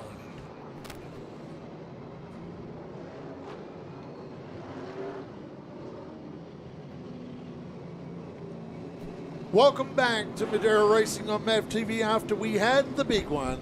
And Joey East is out along with Hans Bieler, Glenn Cook. 3 cars that got damaged there. John McCollum went out earlier. Stephen Blakeslee, look at Matt Erickson up on the high line, starting beside the super fast Jeremy Doss. Well, they're both right where they would like to be, so we'll see how this plays out. Here we go, green flag. Another great start from Frank McVie in the starter stand. The 42 of Matt Erickson swinging wide. He might get that slingshot out of turn number 2, Andy. Yes, he does. The most winningest driver in the history of late models at Madera Speedway, Matt Erickson. On the high line, Jeremy Doss down low. You see all those winning decals on the side of the 42. Matt Erickson's going to lead at the stripe for lap number 18 as he tries to fall right in front of the 75 of Jeremy Doss. Erickson clears him here on lap number 19. Yeah, this is uncommon territory. Normally it would be the last 10 laps you'd see this from Matt Erickson, but he is going early tonight, understanding the urgency of putting the pressure on Jeremy Doss. You don't want to let Jeremy Doss drive away, and I think Matt knows that, Stephen. They all line up single file for the top 4. We're side by side for 5th, as that's Dylan Zampa on the inside of Blaine Rocha. And that battle going on as they exit turn number 4. And there's a look at the 42 of Matt Erickson. And, you know, anytime you've got the 4-time winner Jeremy Doss right on your back bumper, you know that Doss can capitalize at any moment. Yeah, Jeremy Doss last year, wow, I tell you what. He led 281 laps last year, Andy. He led 281. That's an outstanding number. And what was even more outstanding was the 42 of Matt Erickson only led 4. And for the first time in his Madera career between TV and non-TV, 0 victories for Matt Erickson last year. That was amazing. Matt wants to get back to victory lane. Very, very lean 2019 for Matt Erickson. You kind of have to wonder if they were a little distracted with the second car they were running, but Matt doing a good job tonight. blocking the advances of that number 75. Well, Jeremy Doss knows he's got a good car. And one of the things that unhinged him in the one race he did not win was when he got a little over-aggressive, mixed it up. So it seems like he's just being kind of patient right now. But there's no patience in this battle for fifth, Andy. No, two young stars, Blaine Rocha and the 92 of Zampa. 92 Zampa. Here comes Buddy Shepard now. Buddy Shepard just drove inside Logan Zampa. That's Dylan Zampa in the black car. That's the leader of about this 6-car pack. Contact between Shepard and Rocha as they come out of turn number 2. And remember, Buddy Shepard hit the wall, and it seems like that hasn't really hurt the car a whole lot. No, it hasn't. It looked like a hard hit, and there's all white balls everywhere on that car. But car seems to be rotating around track pretty good for Buddy Shepard. Meanwhile, Buddy has made his way up to 8th on the racetrack. Meanwhile, Jeremy Doss had clawed back towards new race leader Matt Erickson, as there's a couple of good battles. The battle for the lead, and there it is, and there was just a slight bit of contact going into turn 1 there here on lap number 28, and now Erickson gets a move on and gives himself about a car length on Jeremy Doss. Right now it's Matt Erickson, Jeremy Doss, Michael Mitchell, Ross Stramiska, and the 92 of Dylan Zampa. And Dylan Zampa is about to have company from the 81 of Buddy Shepard. This time by will be 30 down, 20 to go to the break here in our 80-lap Nut Up Pro Late Model round number 2 on MAV TV. Tell you what, we're making pretty good pace out here on the racetrack. Stephen, we are shooting through these laps after that accident. It's been clean and green for quite some time out there now. It has, and the battle is starting to heat up for the lead, and still battling for 5th going on as well. So 2 very nice battles as they're coming up on the lap car, the 77 of Rick Thompson, who is a little bit off the pace. And we'll see if Thompson gives them enough room, and he does. Again, I really don't feel like either of these drivers, Matt Erickson or Jeremy Doss, with all their veteran experience, that they're showing their full hand right now. No, I think they'll try and keep some in hand. Matt just wants to try and keep that 75 of Doss behind him. These two have, considering they're racing pretty hard together, they have been able to get a break on Michael Mitchell. Normally you see when a couple of cars race like this, is Doss now powers to the inside of the... Erickson! Gets him loose, back goes around. They were going for the same piece of real estate. It did kind of look like Erickson went low as well to kind of throw the little block perhaps on Doss. They were both going for that piece of real estate. Very hard call for the spotters. And then the 75 cooked it in there, and that's going to be a tough call for race officials. And I'm glad we're on the TV side of the booth as Erickson refires that car right alongside Doss with 16 to go here for Madera Racing on MAV TV to the break. Well, very interesting, Stephen. Wow. Let's see how they play that. Doss is jumping out, so Doss is going to be sent to the back here, and our officials have been very consistent over this. Involvement. Involvement rule. The 77, Rick Thompson goes to the pit area. That car sustained that damage in that incident with Joey East. So let's reset the deck here real quick, Andy. So the 75 is Jeremy Doss, the 42 of Matt Erickson come together in turn 1. And it looks like with involvement, they are going to relegate the 75 to the rear. We are 16 laps to the break, and 16s are wild because look who takes over the lead. The 16 car of Michael Mitchell, the Sinister Diesel Ford out of Loomis, will take over the lead ahead of the Nut Up car, Ross Stramiska. Yeah, it's going to be an interesting restart with Stramiska. And how about the car in 3rd position slammed the wall early in this race? And you can see the white walls all over the side of this car. Buddy Shepard has raced his way back to 3rd. Amazing driving by Buddy Shepard tonight. And, he has an onboard camera. I guarantee that camera is catching all kinds of electrifying moves. Yeah, it would have caught a lot of good moves because there was a lot of racing back in the pack. So we got some people tuning in that are rooting for Jeremy Doss, some Buddy Shepard fans. We got Hank Galsmick rooting for Ross Stramiska, who just saw a win at Myrtle Beach Speedway for Ross's brother Robert Stramiska in the mini stocks. Johnny Miskell says, man, the sunsets at Madera are priceless. I agree with that. They are. The sunsets here at Madera are sensational. We got someone rooting for Sheldon Cooper who is from the Philippines. That's kind of interesting. That's interesting. So we'll be back to our MAV TV coverage at the line. It'll be 1 to go at the stripe, and I'll bring them back here for our MAV TV coverage.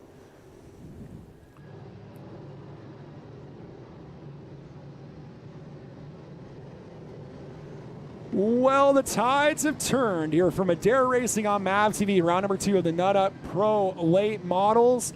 And Michael Mitchell into the lead with 16 to go to the break.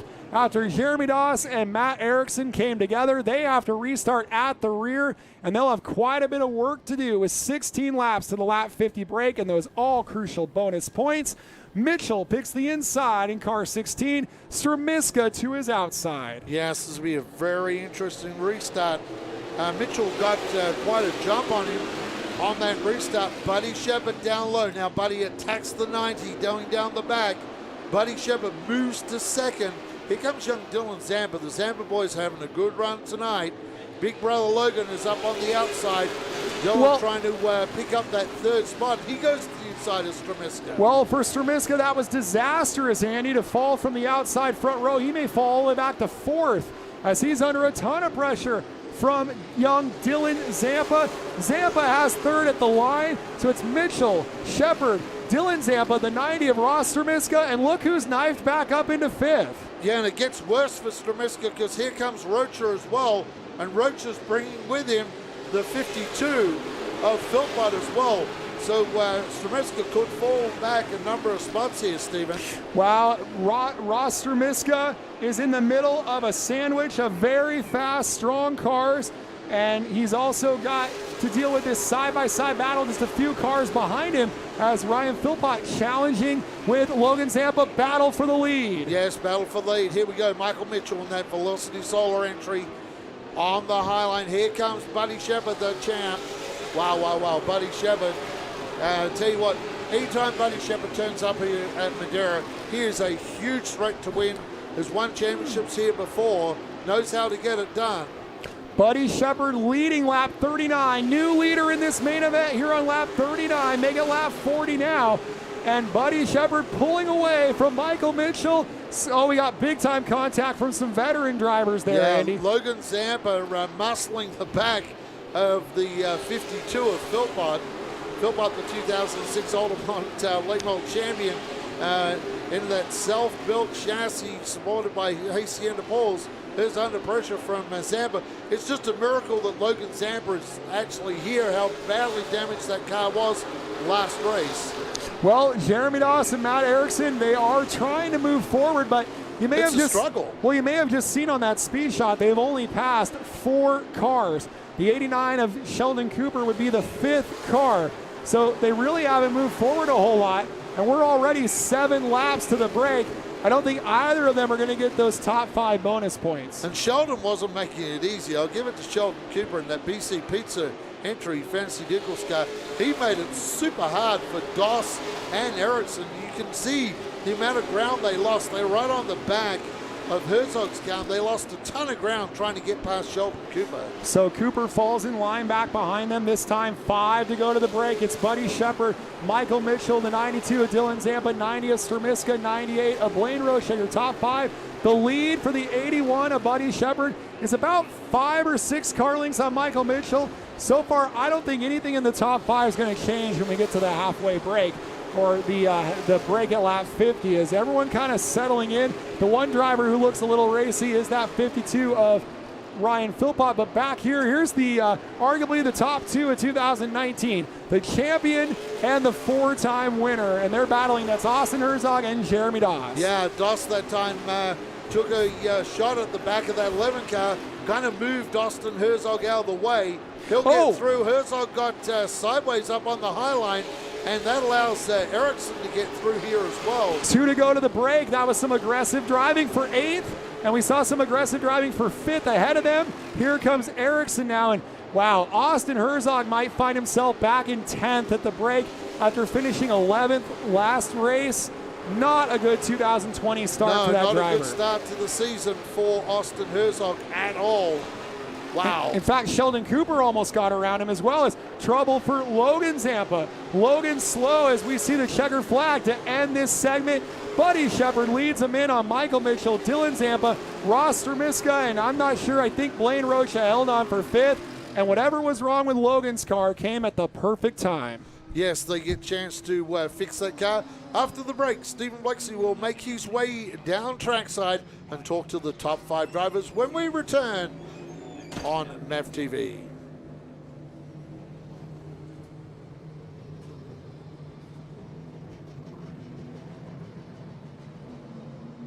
We've had a great 50 laps, 30 laps remaining for the shootout tonight. The big one happened early, and once we got that done, it was a fast pace out there for our late models tonight. We'll get these cars stopped. Stephen Blakeslee will go down and talk to our race car drivers down there and see what they have to say.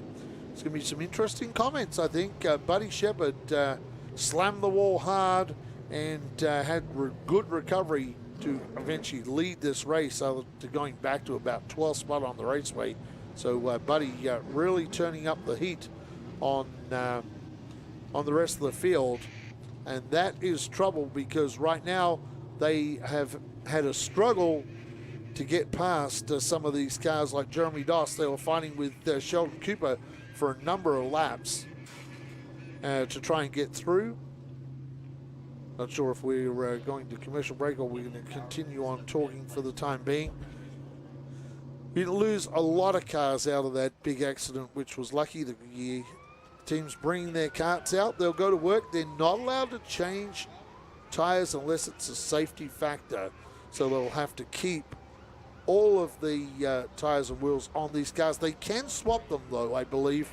They can swap them around on the car. They just can't change them out. So unless it's a safety, deemed safety by our officials, then they can change the tires on these cars. They'll go to work. The drivers will get a fresh drink and freshen up. And Logan Zampa, the crew, will go to work on that car and see why it slowed up dramatically towards the last lap of this 80-lap Nutter Pro Late Model race. Crew anxious to get that car back into their pit area where they're pitting. They're going to move that down to where Dylan Zampa is together and see if the crew can go to work on it, find out what is the issue with that car. Stephen Blakeslee will round up the top 5. A lot of damage to that Nate Clower Motorsports Ritual Meet number 88 entry of Joey East. Joey being hammered by a number of cars while sitting stationary on the racetrack. That's when you're standing still like that, that's not a good thing.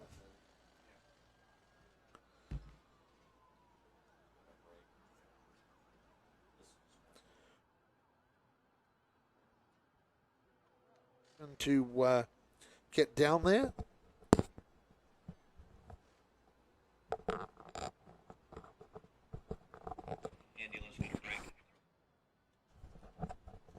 What we'll do is we'll take a quick commercial break, pay some bills, so we continue to bring you these awesome live feeds from Madera Speedway. When we return, we'll go down trackside with Stephen Blakeslee.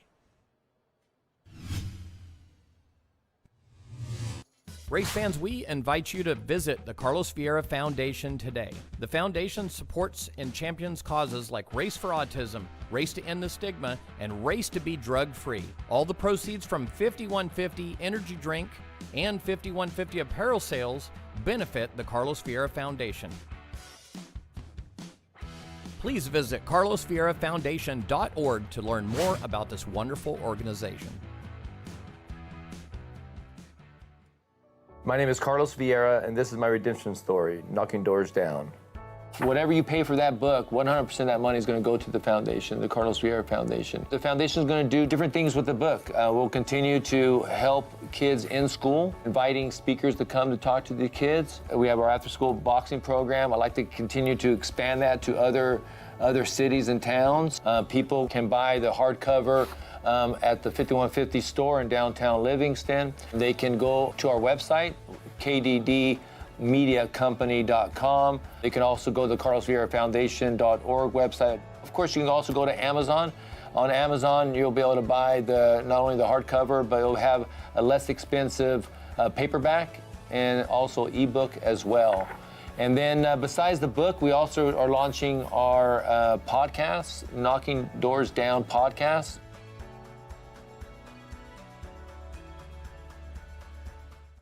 Race teams and race fans, are you ready for the Race to Be Drug-Free Big 3 series at the Madera Speedway, featuring $75,000 of bonus money over and above the giant purses in play on July 25th, September 5th, and October 3rd.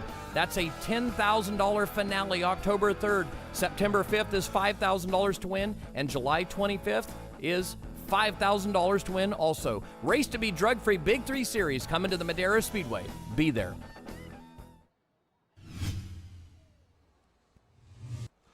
Well, it's been an elbows drive up for those remaining laps for our leader down there, Buddy Shepherd. After slamming the wall hard, he now finds himself in the lead. Here's with Stephen Blakesley.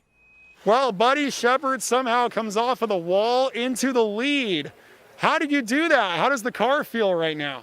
Oh, the car's not too bad. That thing's built pretty stout. I mean, I thank all the guys at Ashland High Performance for building her so stout for me. But man, I got there in the marbles there, and the car just took off on me. So we got her gathered back up, and Matt's been doing a great job, and crew chiefing this thing this weekend. He's been making great progress since we unloaded yesterday to tonight. Car's turning really well.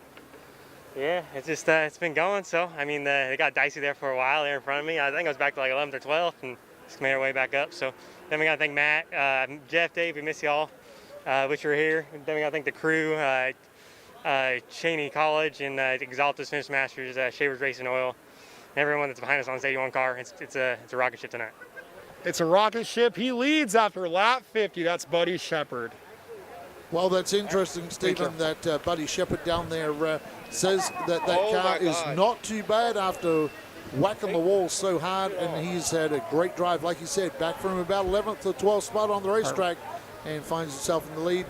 We are getting ready to go back down trackside very shortly with Stephen Blakesley, and he has Michael Mitchell with him.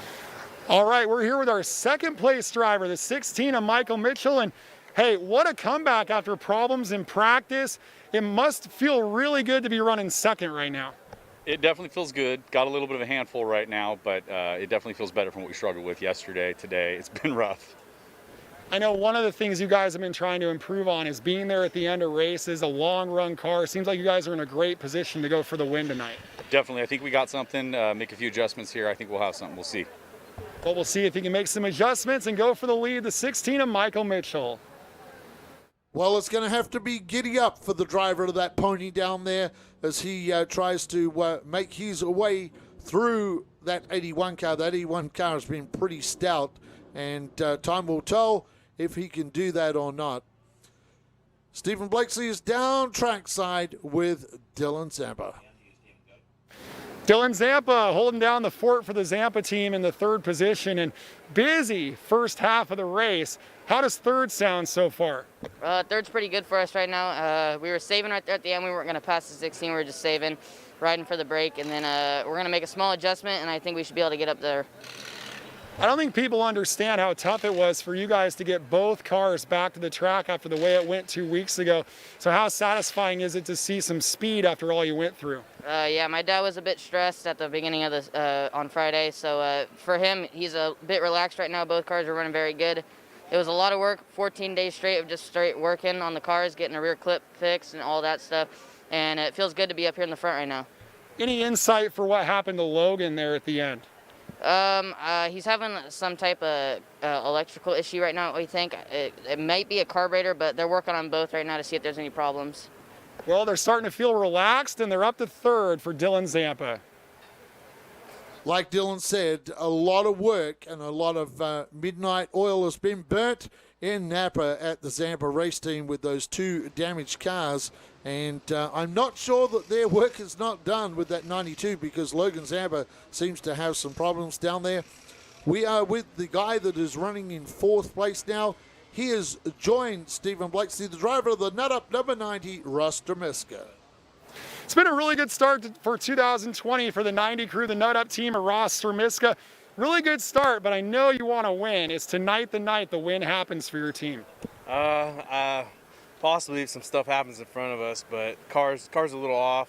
We were really good last night, and they kind of just missed something today with the track changing, and 81 cars is going to be hard to beat. So see if I can pick off a couple and make something happen at the end. But 30 laps isn't that long, and we'll see what happens. I'm just happy with my car being up front again, top 5. Just keep top 5 in it, top 3 in it, and we'll pick one of these wins up sooner or later. Now, one of the talking points this year has been the outside line. You're going to restart on the outside. Is it a little bit better tonight? Not really. It doesn't feel terrible, but it just, you can't go nowhere. It's just got no grip off, it seems like. It's going to be hard, but hopefully I don't lose too many spots. I get back in line, pick them back off, so we'll see what happens.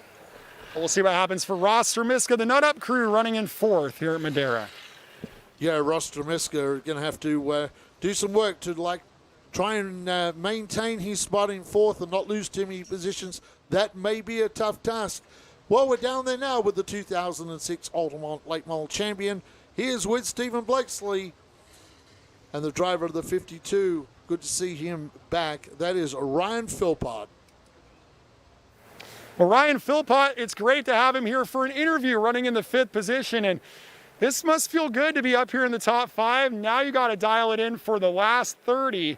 How do you think your chances are for tonight? I don't know. I think we have maybe a top 3 car, to be honest. The 81's rolling pretty good. You never know. We could just battle it out and see what happens, but the track's fast. The high line should be coming in soon, and it's going to be a battle for sure.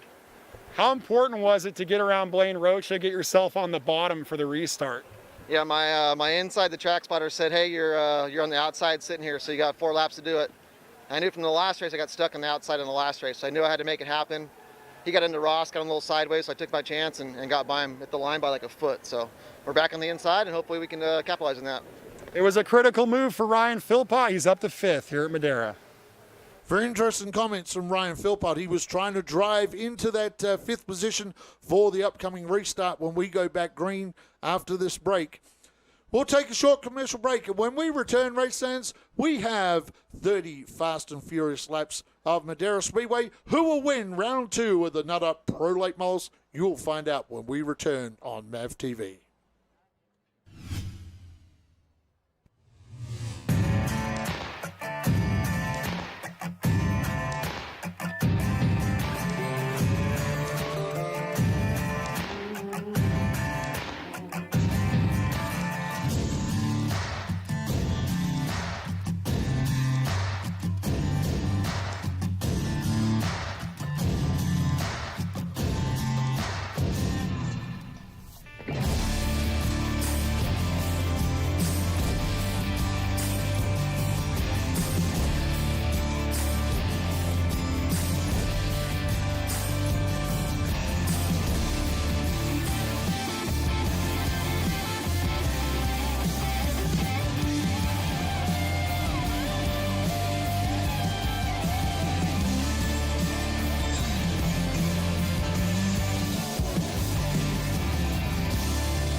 When you're 5150, you know that time waits for no one.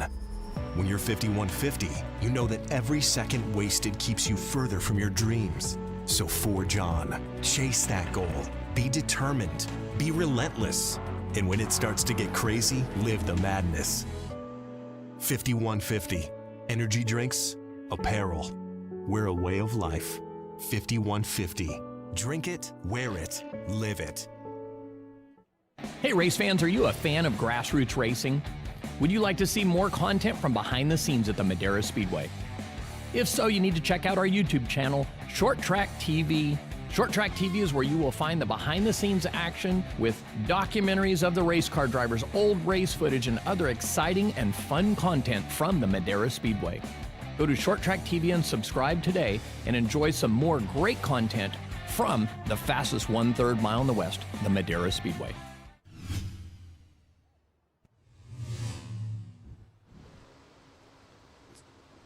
Well, welcome back to the Madera Speedway live stream, the Short Track TV live stream on YouTube. Hey, look, Rick Thompson's car looks like a late model from last year with the open back on it. Stephen Blakeslee, I thought we changed the rules. You had to close the backs in this year. And yeah, I'm that's going to give a big shout out to this guy right in front of him, Sheldon Cooper. Sheldon Cooper did a great job holding out some of those fast cars that were coming through. Yeah, oh, he definitely did. You know, it was really interesting. The thing that I wanted to really touch on with Ryan Philpott in those interviews is you may be noticing we're not currently live on Race Monitor. That's why the event is not listed live. But we are working on that. We're aware of it for our commenters on YouTube. But yeah, I really wanted to ask Ryan Philpott about that aggressive maneuver on Blaine Rocha right at the end. He said, well, my spotter reminded me with 4 to go, hey, you're going to end up being on the outside if you stay in 6th. You better go for it. And he got it by about a foot, so it worked out well for him. Want to say hello to everybody commenting on our live stream. Remember to share this live stream with your friends and family. Let them know we're live for free here from Madera Speedway. And getting ready for a 30-lap run to the finish. Ron Legui in the comments said, hey, maybe Logan Zampa ran out of fuel. Hey, That's Jeff what it By, looked like for me. That's what it looked like for me. Jeff By is picking Ericsson for the win, so we'll see how that works out. M. Marsh, go Buddy Shepherd, watching from Madera. I can hear the cars at my house. Well, that's great news that you can hear the cars. Hopefully you can... next best thing, right? If you can't see them, at least you can hear them, and watch on the live stream. So Charlotte Lana says Matt Erickson for the win. So we got Hank Goldswick Jr. is rooting for Ross Tremiska. That wouldn't surprise me. That there and Ripon down the road is Manteca, so the next town north on 99. So. Yeah, a couple of neighbouring towns there supporting his neighbouring driver. Jim Dale, no dirty involvement. He's commenting a few times tonight. We're firing these cars up. Stephen Blakeslee, 30 fast and furious laps of Madera Speedway, and we'll see who takes home the cash on the trophy tonight, and also, more importantly, who takes home the big points tonight for our 2012 season. So the way they're going to restart, if you're just joining us, with 30 to go, it's Buddy Shepherd, the leader. We'll see if he picks the inside or the outside. I think he'll probably pick the inside on the 16 of Michael Mitchell, the 92 of Dylan Zampa, the 90 of Ross Tremiska, the 52 of Ryan Philpott by a nose is going to start inside the 98 of Blaine Rocha. That's going to be your top 6, Fast and Furious 6. And then lurking right behind them is the 75 of Jeremy Doss. And if you're just tuning in, I've had a few comments of, you know, what happened to Doss? What happened to Ericsson? Well, they came together earlier in this main event, back on lap number 34 in a battle for the lead into turn number 1. Ericsson spun. Both cars were relegated to the rear, and they have marched their way forward. And they're going to restart 7th and 8th. It has not been easy for them, though. I can tell you that. They were struggling to get by some of these cars when they were racing their way back. So the field's going to get into their proper race place, and pretty soon we're going to bring you back to the MAV TV coverage as well. And then we'll be back underway here on Short Track TV on YouTube. You are going to want to share this one with your friends and family. It's free. It's a big cable television race for free live. And it's a 30-lap run to the finish with Buddy Shepherd trying to go 2 in a row. You got 2 to go. So you've got about 1 minute to get the word out to all your friends and family, to get an ice cold beverage, to get a nut up product, to fasten the seatbelt on your couch. You've got 1 minute to get all of that done.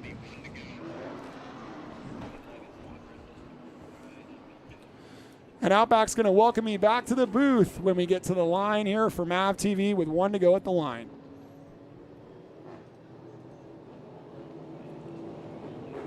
Welcome back to round number 2 of the Nut Up Pro Late Models on Madera Racing on MAV TV here. Well, Stephen Blakeslee, you've made your way from trackside back to the booth. The cars are all fired up, ready to go. Some interesting comments from our drivers down there. Interesting, Buddy Shepherd says that car is not too bad, and he's the leader. Can he do it for 30 more circuits? Well, he's trying to go 2 in a row. Your fast 6 includes Shepherd on the pole, on Mitchell Dylan Zampa, Ross Remiska, the 52 of Philpott did get fifth at the line. He'll restart inside row 3. The battle is for second here on the restart. Well, Ross Remiska said he wanted to try and get down. He got slowed up by Mitchell being slow away. Remiska hopes not to lose too many spots, and he's still hung up on the high line, Stephen. Wow, we're 2 by 2, 4 rows deep. Michael Mitchell trying to dig deep. A couple of crate motor cars battling for second. Young Dylan Zampa, who won the 2019 season opener. Hey, it looks to me like the Sinister Diesel car is going to use the outside line and maintain second. Yeah, there's some drive off the turn. He's managed to hang tough up there. Young Zampa down low, and I tell you what, the 52 is right behind him, Ryan Philpott. It's been a good night for Ryan Philpott too, Stephen Blakeslee. It's been a great performance by Ryan Philpott. He's up to 4th, and it's been a long time since we've seen him on the podium. We go back to like the 1st and 2nd seasons of this whole entire TV series, and we're here in year 6. So for the 2007 Altamont champion to get back in the mix 3 or 4 years later is a sign of his tenacity, and I know he wants a win in this series real bad. We got a spin down in turn 4, Stephen. That's probably going to bring out a yellow off Mike camera. Beeler, but he keeps going, so we stay green, and the battle is on camera for second. Side by side, young Dylan Zampa and Mitchell. But I tell you what, trouble for Ryan Philpott because Jeremy Doss is right behind him now. Doss has put a few cars between himself and Matt Erickson. Yep, Doss restarted 7th after the break. He's up to 5th. And they've lined up all behind that 92 young Dylan Zampa, 2, 4, 6, 8, 9 cars deep. Back to Matt Erickson in position number 11. Little bit of bumper tag there from Michael Mitchell. Mitchell to the inside. He wants this one bad. The doggy on the side of that car is showing his teeth tonight here at Madera. Well, like I said, it's got a pony on the front grille, so giddy up time for that 16 car of Michael Mitchell. Yeah, giddy up time and let her eat for that sinister dog on the side as he's trying to go around the all-black number 92. But again, the outside's got great bite, and it's actually kind of making passing difficult because the lines are awfully similar right now in performance. This is a great battle between Michael Mitchell and Dylan Zampa and the 52 of Ryan Philpott. Ryan Philpott has seen how these guys are raced, goes to the inside of Mitchell. Ooh. Mitchell cuts off the 52. Wow, great racing. Mitchell comes back at Zampa. Zampa shut the door going into turn 3, and we're actually eating up the laps. We've only got 19 to go, and if you're Doss mired in 5th, you are screaming for a caution or hoping for a way to get your way through this. Philpott's been on the attack, trying to grab that 3rd spot. Doss got into the back of Philpott. Yeah, he's having to play defense at the same time he's trying to play attack. So for right now, for Ryan Philpott, he's looking out the back, sees Jeremy Doss. He's got to try and cover that move while he tries to pass Michael Mitchell. He has his hands full on the racetrack. Well, Jeremy Doss was our 2nd fastest qualifier, and if you ask me, I think Doss is showing a lot of patience. He's being very fair with these drivers for how strong that car is. And in fact, going into turn 3 that time, he kind of diamonded the corner. And when you're stuck, you got to try everything. Meanwhile, way out in front by almost 2 seconds is the 81 of Buddy Shepard, looking for his 9th career victory in this series. And he only had 1 win last year on a partial schedule, but I think he's looking real good for a 3rd Nut Up Pro Late Model title this year. Yes, he is the 2-time champ. We're going back to this battle for 3rd. Mitchell, Philpott, and Doss. Doss has struggled to get by Philpott. Ryan Philpott doing a great job. Ryan Philpott, a very experienced driver, like I said, a former track champion at Altamont. And look at this shot coming down into turn number 3. I think Zach is kind of blown away by what he's seeing, just like we are. And by the way, something we might get to touch on is this could end up being a pretty emotional victory for the Eshelman family in that 81 car. If he can hang on as a pair of black and red cars. You know, back in the mid-2000s, the 52 was the most formidable car in California. These days, it's the 75 of Doss, and this is the past and the present duking it out here for spot number 4. Yes, it is. I tell you what, Hacienda Paul's on the side of that 52. It's hot at Madera tonight. I bet Ryan Philpott would love to have a swim in one of the Hacienda Pauls after this race. I tell you what, Mitchell's doing a great job in that velocity solar entry, holding Well, out. Mitchell's playing defense right now as he's lost ground to Dylan Zampa by about 3 car lengths. There's 10 to only go. 10 to go from Flaggy Frank. I got to think, well, a mistake from Doss. Doss fell back by a car length. I think Ryan Philpott has got to get the bumper and get the third so he can be on the inside for a restart. Yeah, Ryan Philpott doesn't want to restart starting in 4th. And I bet his spotters are on there saying, just like before, please try and get by that 16 car because if a yellow comes out, we do not want to start on the outside. Well, Ryan Philpott had a last-ditch effort to get around a white and blue Ford with a 98. Now he's got to get around a white and blue Ford carrying a 16 on it. He's probably having a little bit of deja vu right now. You know, Brian Herzog always explains it to Austin Herzog, and that is loosen him up, but do not spin him out. And right now, that's what Brian Philpott's got to do. He's going to have to try and loosen up Mitchell because Mitchell hasn't made very many mistakes. Well, Mitchell got a little sideways on the exit of turn 4, and it looked like he kind of dragged the brake a little bit and ran down the middle of the straightaway. He is exerting his defense, holding his line, and not making it very easy on these guys. And in fact, it's bottled them up, and Blaine Rocha's looking to the inside, 5 to go at the line. Yeah, 5 to go at the line. Blaine Rocha trying to race his way back up front as well into the top 5. He's, I believe, just outside in position number 6. So you see Mitchell has about a car length lead over the 52 car. Doss is in there. Things are going to get real interesting. Oh, Doss is right there. Doss might go upstairs on them as Philpott goes underneath. Doss tries the crossover.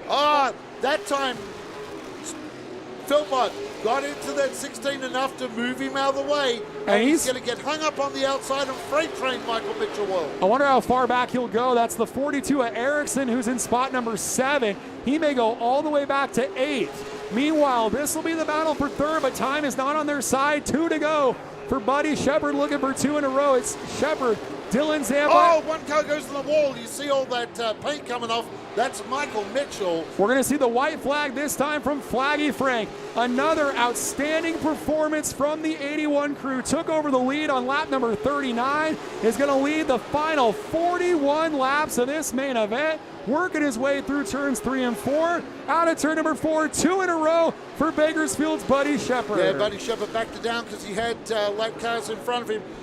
Looks like Dylan Zampa will get second. Third will go to the 52, Ryan Philpott, followed by Jeremy Doss. Wow, wow, wow, race fans. What a great Nutter Pro late model race. Buddy Shepard gets the win. When we return from the commercial break, Stephen Blakesley will be in victory lane with a very happy Buddy Shepard.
When you're 5150, you know that time waits for no one. When you're 5150, you know that every second wasted keeps you further from your dreams. So forge on, chase that goal, be determined, be relentless. And when it starts to get crazy, live the madness. 5150, energy drinks, apparel. We're a way of life. 5150, drink it, wear it, live it. Hey race fans, are you a fan of grassroots racing? Would you like to see more content from behind the scenes at the Madera Speedway? If so, you need to check out our YouTube channel, ShortTrackTV. Short Track TV is where you will find the behind-the-scenes action with documentaries of the race car drivers, old race footage, and other exciting and fun content from the Madera Speedway. Go to Short Track TV and subscribe today and enjoy some more great content from the fastest 1/3 mile in the West, the Madera Speedway.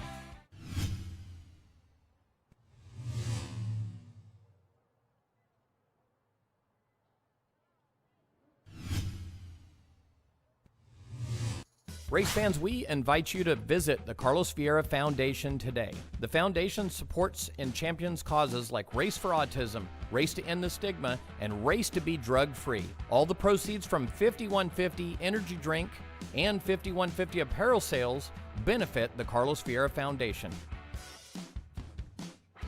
Please visit carlosvierafoundation.org to learn more about this wonderful organization. My name is Carlos Vieira, and this is my redemption story, Knocking Doors Down.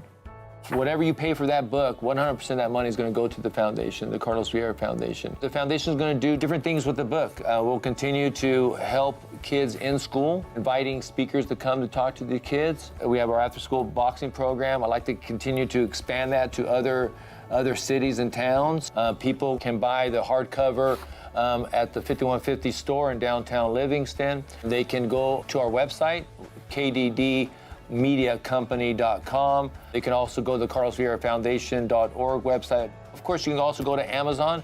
On Amazon, you'll be able to buy not only the hardcover, but it'll have a less expensive paperback and also ebook as well. And then besides the book, we also are launching our podcast, Knocking Doors Down podcast.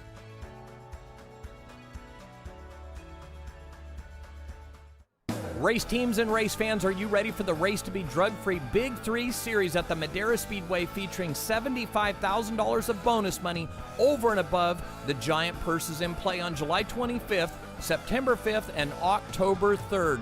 That's a $10,000 finale October 3rd. September 5th is $5,000 to win, and July 25th is $5,000 to win also. Race to Be Drug-Free Big 3 series coming to the Madera Speedway. Be there.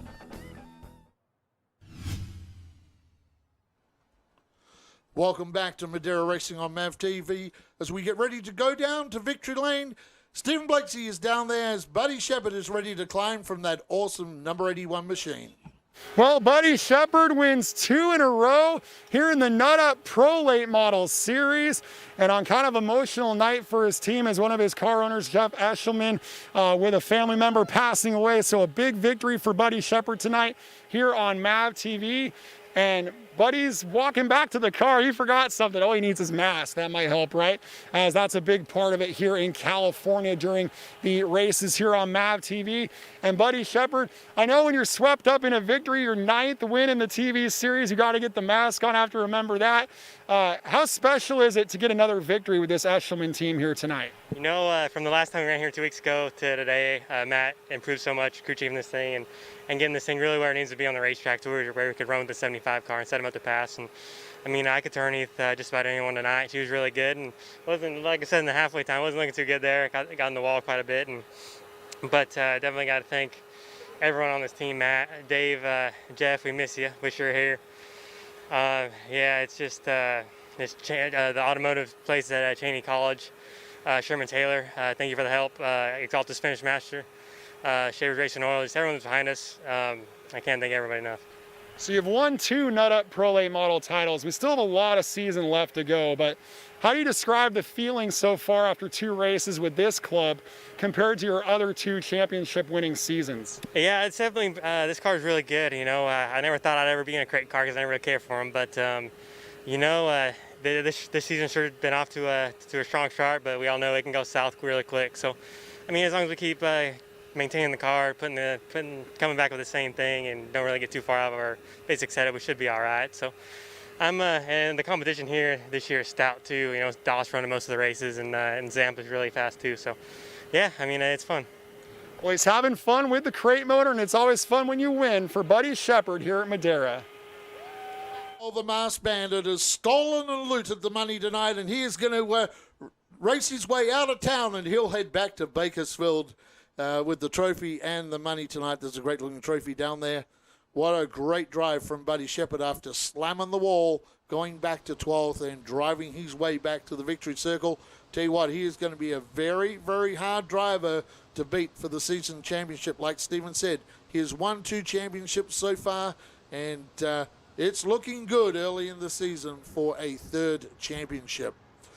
We'll take the rundown. Buddy Shepherd wins from Dylan Zampa, Ryan Philpott, Jeremy Doss. Blaine Rocha rounds out your top 5. Ross Dremiska, Matt Erickson, Michael Mitchell, Logan Zampa, Austin Herzog round out your top 10. Stephen Blakeslee is down trackside with 2nd place. Dylan Zampa, a good rebound here in round number 2. That's probably the best way to sum it up, right? Yeah, the car was good after the halftime break. That adjustment really helped. Buddy was way faster, but he wasn't pulling away and I wasn't catching him, so I think it was a good race for us.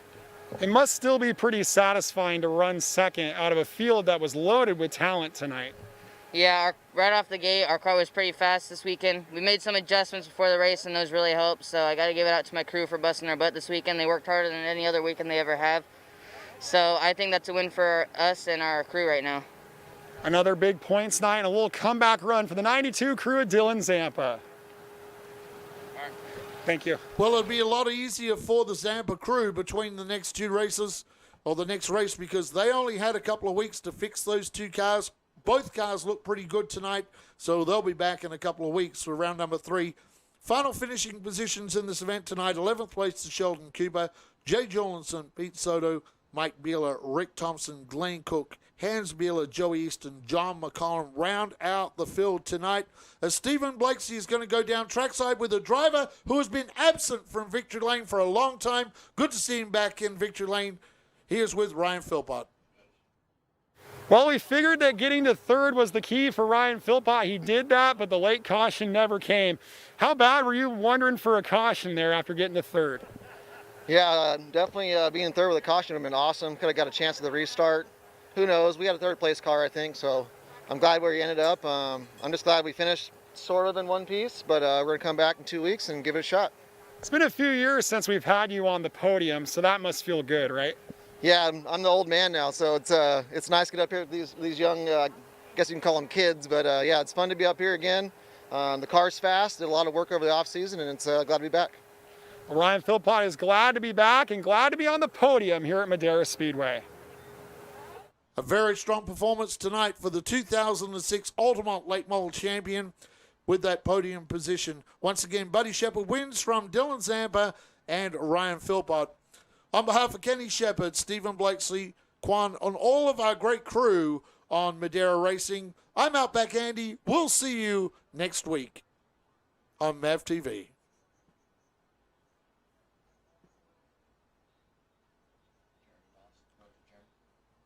Okay, so we're going down there. Stephen Blakeslee is with Jeremy Doss.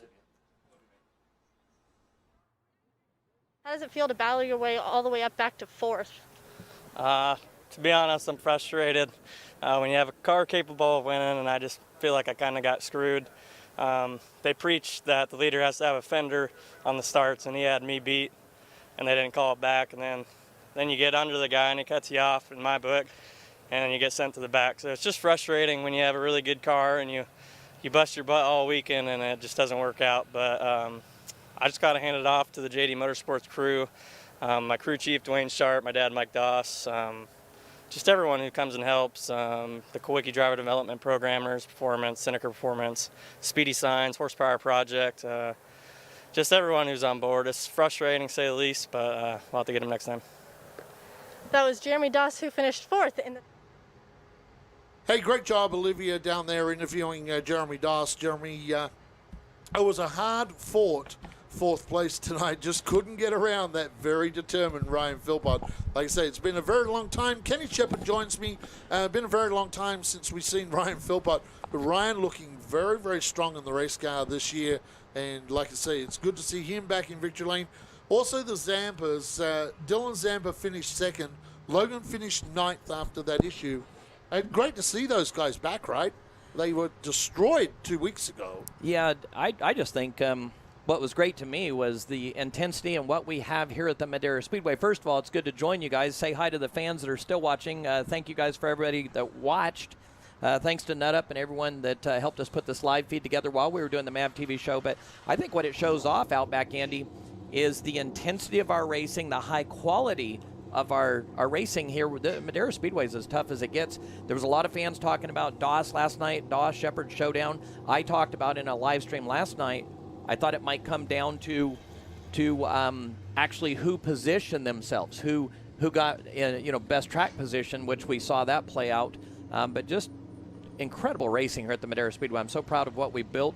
Here we are 10 years later after we invented this rules package, and what an intense way to put talent in charge of the sport again. Well, you came to me back in 2014 and pitched this idea that you had this TV idea and said, hey, look, I'm going to do this. And we did a 10,000 to win with a camera out in the infield and did a bit of a pilot. And in 2015, we started with 8 30-minute shows.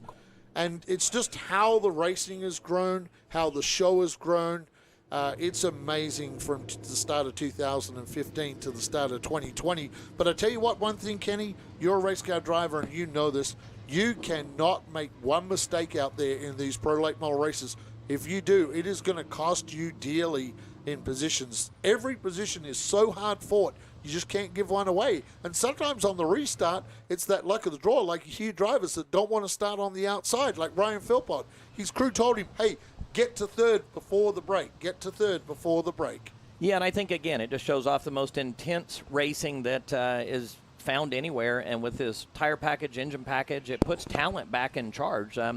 Who's still out there on any of those comments? Well, I got stuck on the switcher and broadcasting everything else we were doing. So Racing Vernon says, great race tonight, guys. We'll be back soon. Davey51, great show tonight, guys. Thank you for the live stream. Take care. And be careful to others out there. Jim Dale says, love you guys. Jim Dale, we miss you. Dennis Freitas, great to watch the race from home. We've got a lot of people that are watching from Clovis, a lot of local guys. Just guys out there very impressed with the racing tonight. Our fans have really enjoyed what they've seen from the drivers. Like I say, it is hard fought. Every position is so important. You can't afford to make the mistakes here at Madera. If you do, it costs you. And tonight, the racing has been very clean. I've got to say that all year long, the racing has been very clean. The drivers have a lot of respect for each other out there. And let's hope that continues going forward. 2 races now for the pro late models. We've had 2 sensational races, 2 races in the juniors.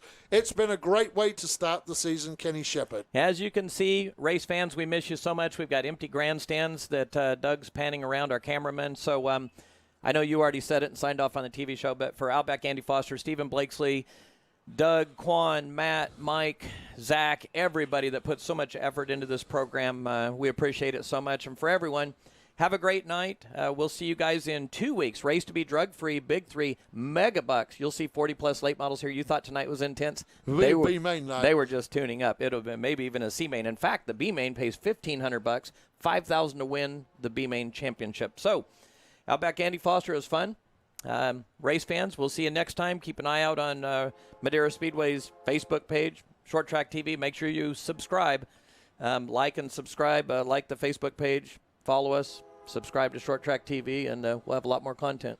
Keep supporting us and keep supporting all of our sponsors that make this possible. We play some ads during the show. Please support those sponsors because without them, this is very, very hard to do. They're paying the bills so we can do this. And they're financing these live streams. We put a lot of money. You're talking about $4,000 a weekend in these. Go to nutup.com, make a purchase. That helps us. I'll be back with them again. We want to keep doing these free and fun. All right, race fans, have a great night. We hope to see you soon at the Madera Speedway, but certainly we'll give you another live feed here in 2 weeks. Spread the word. Have a great night.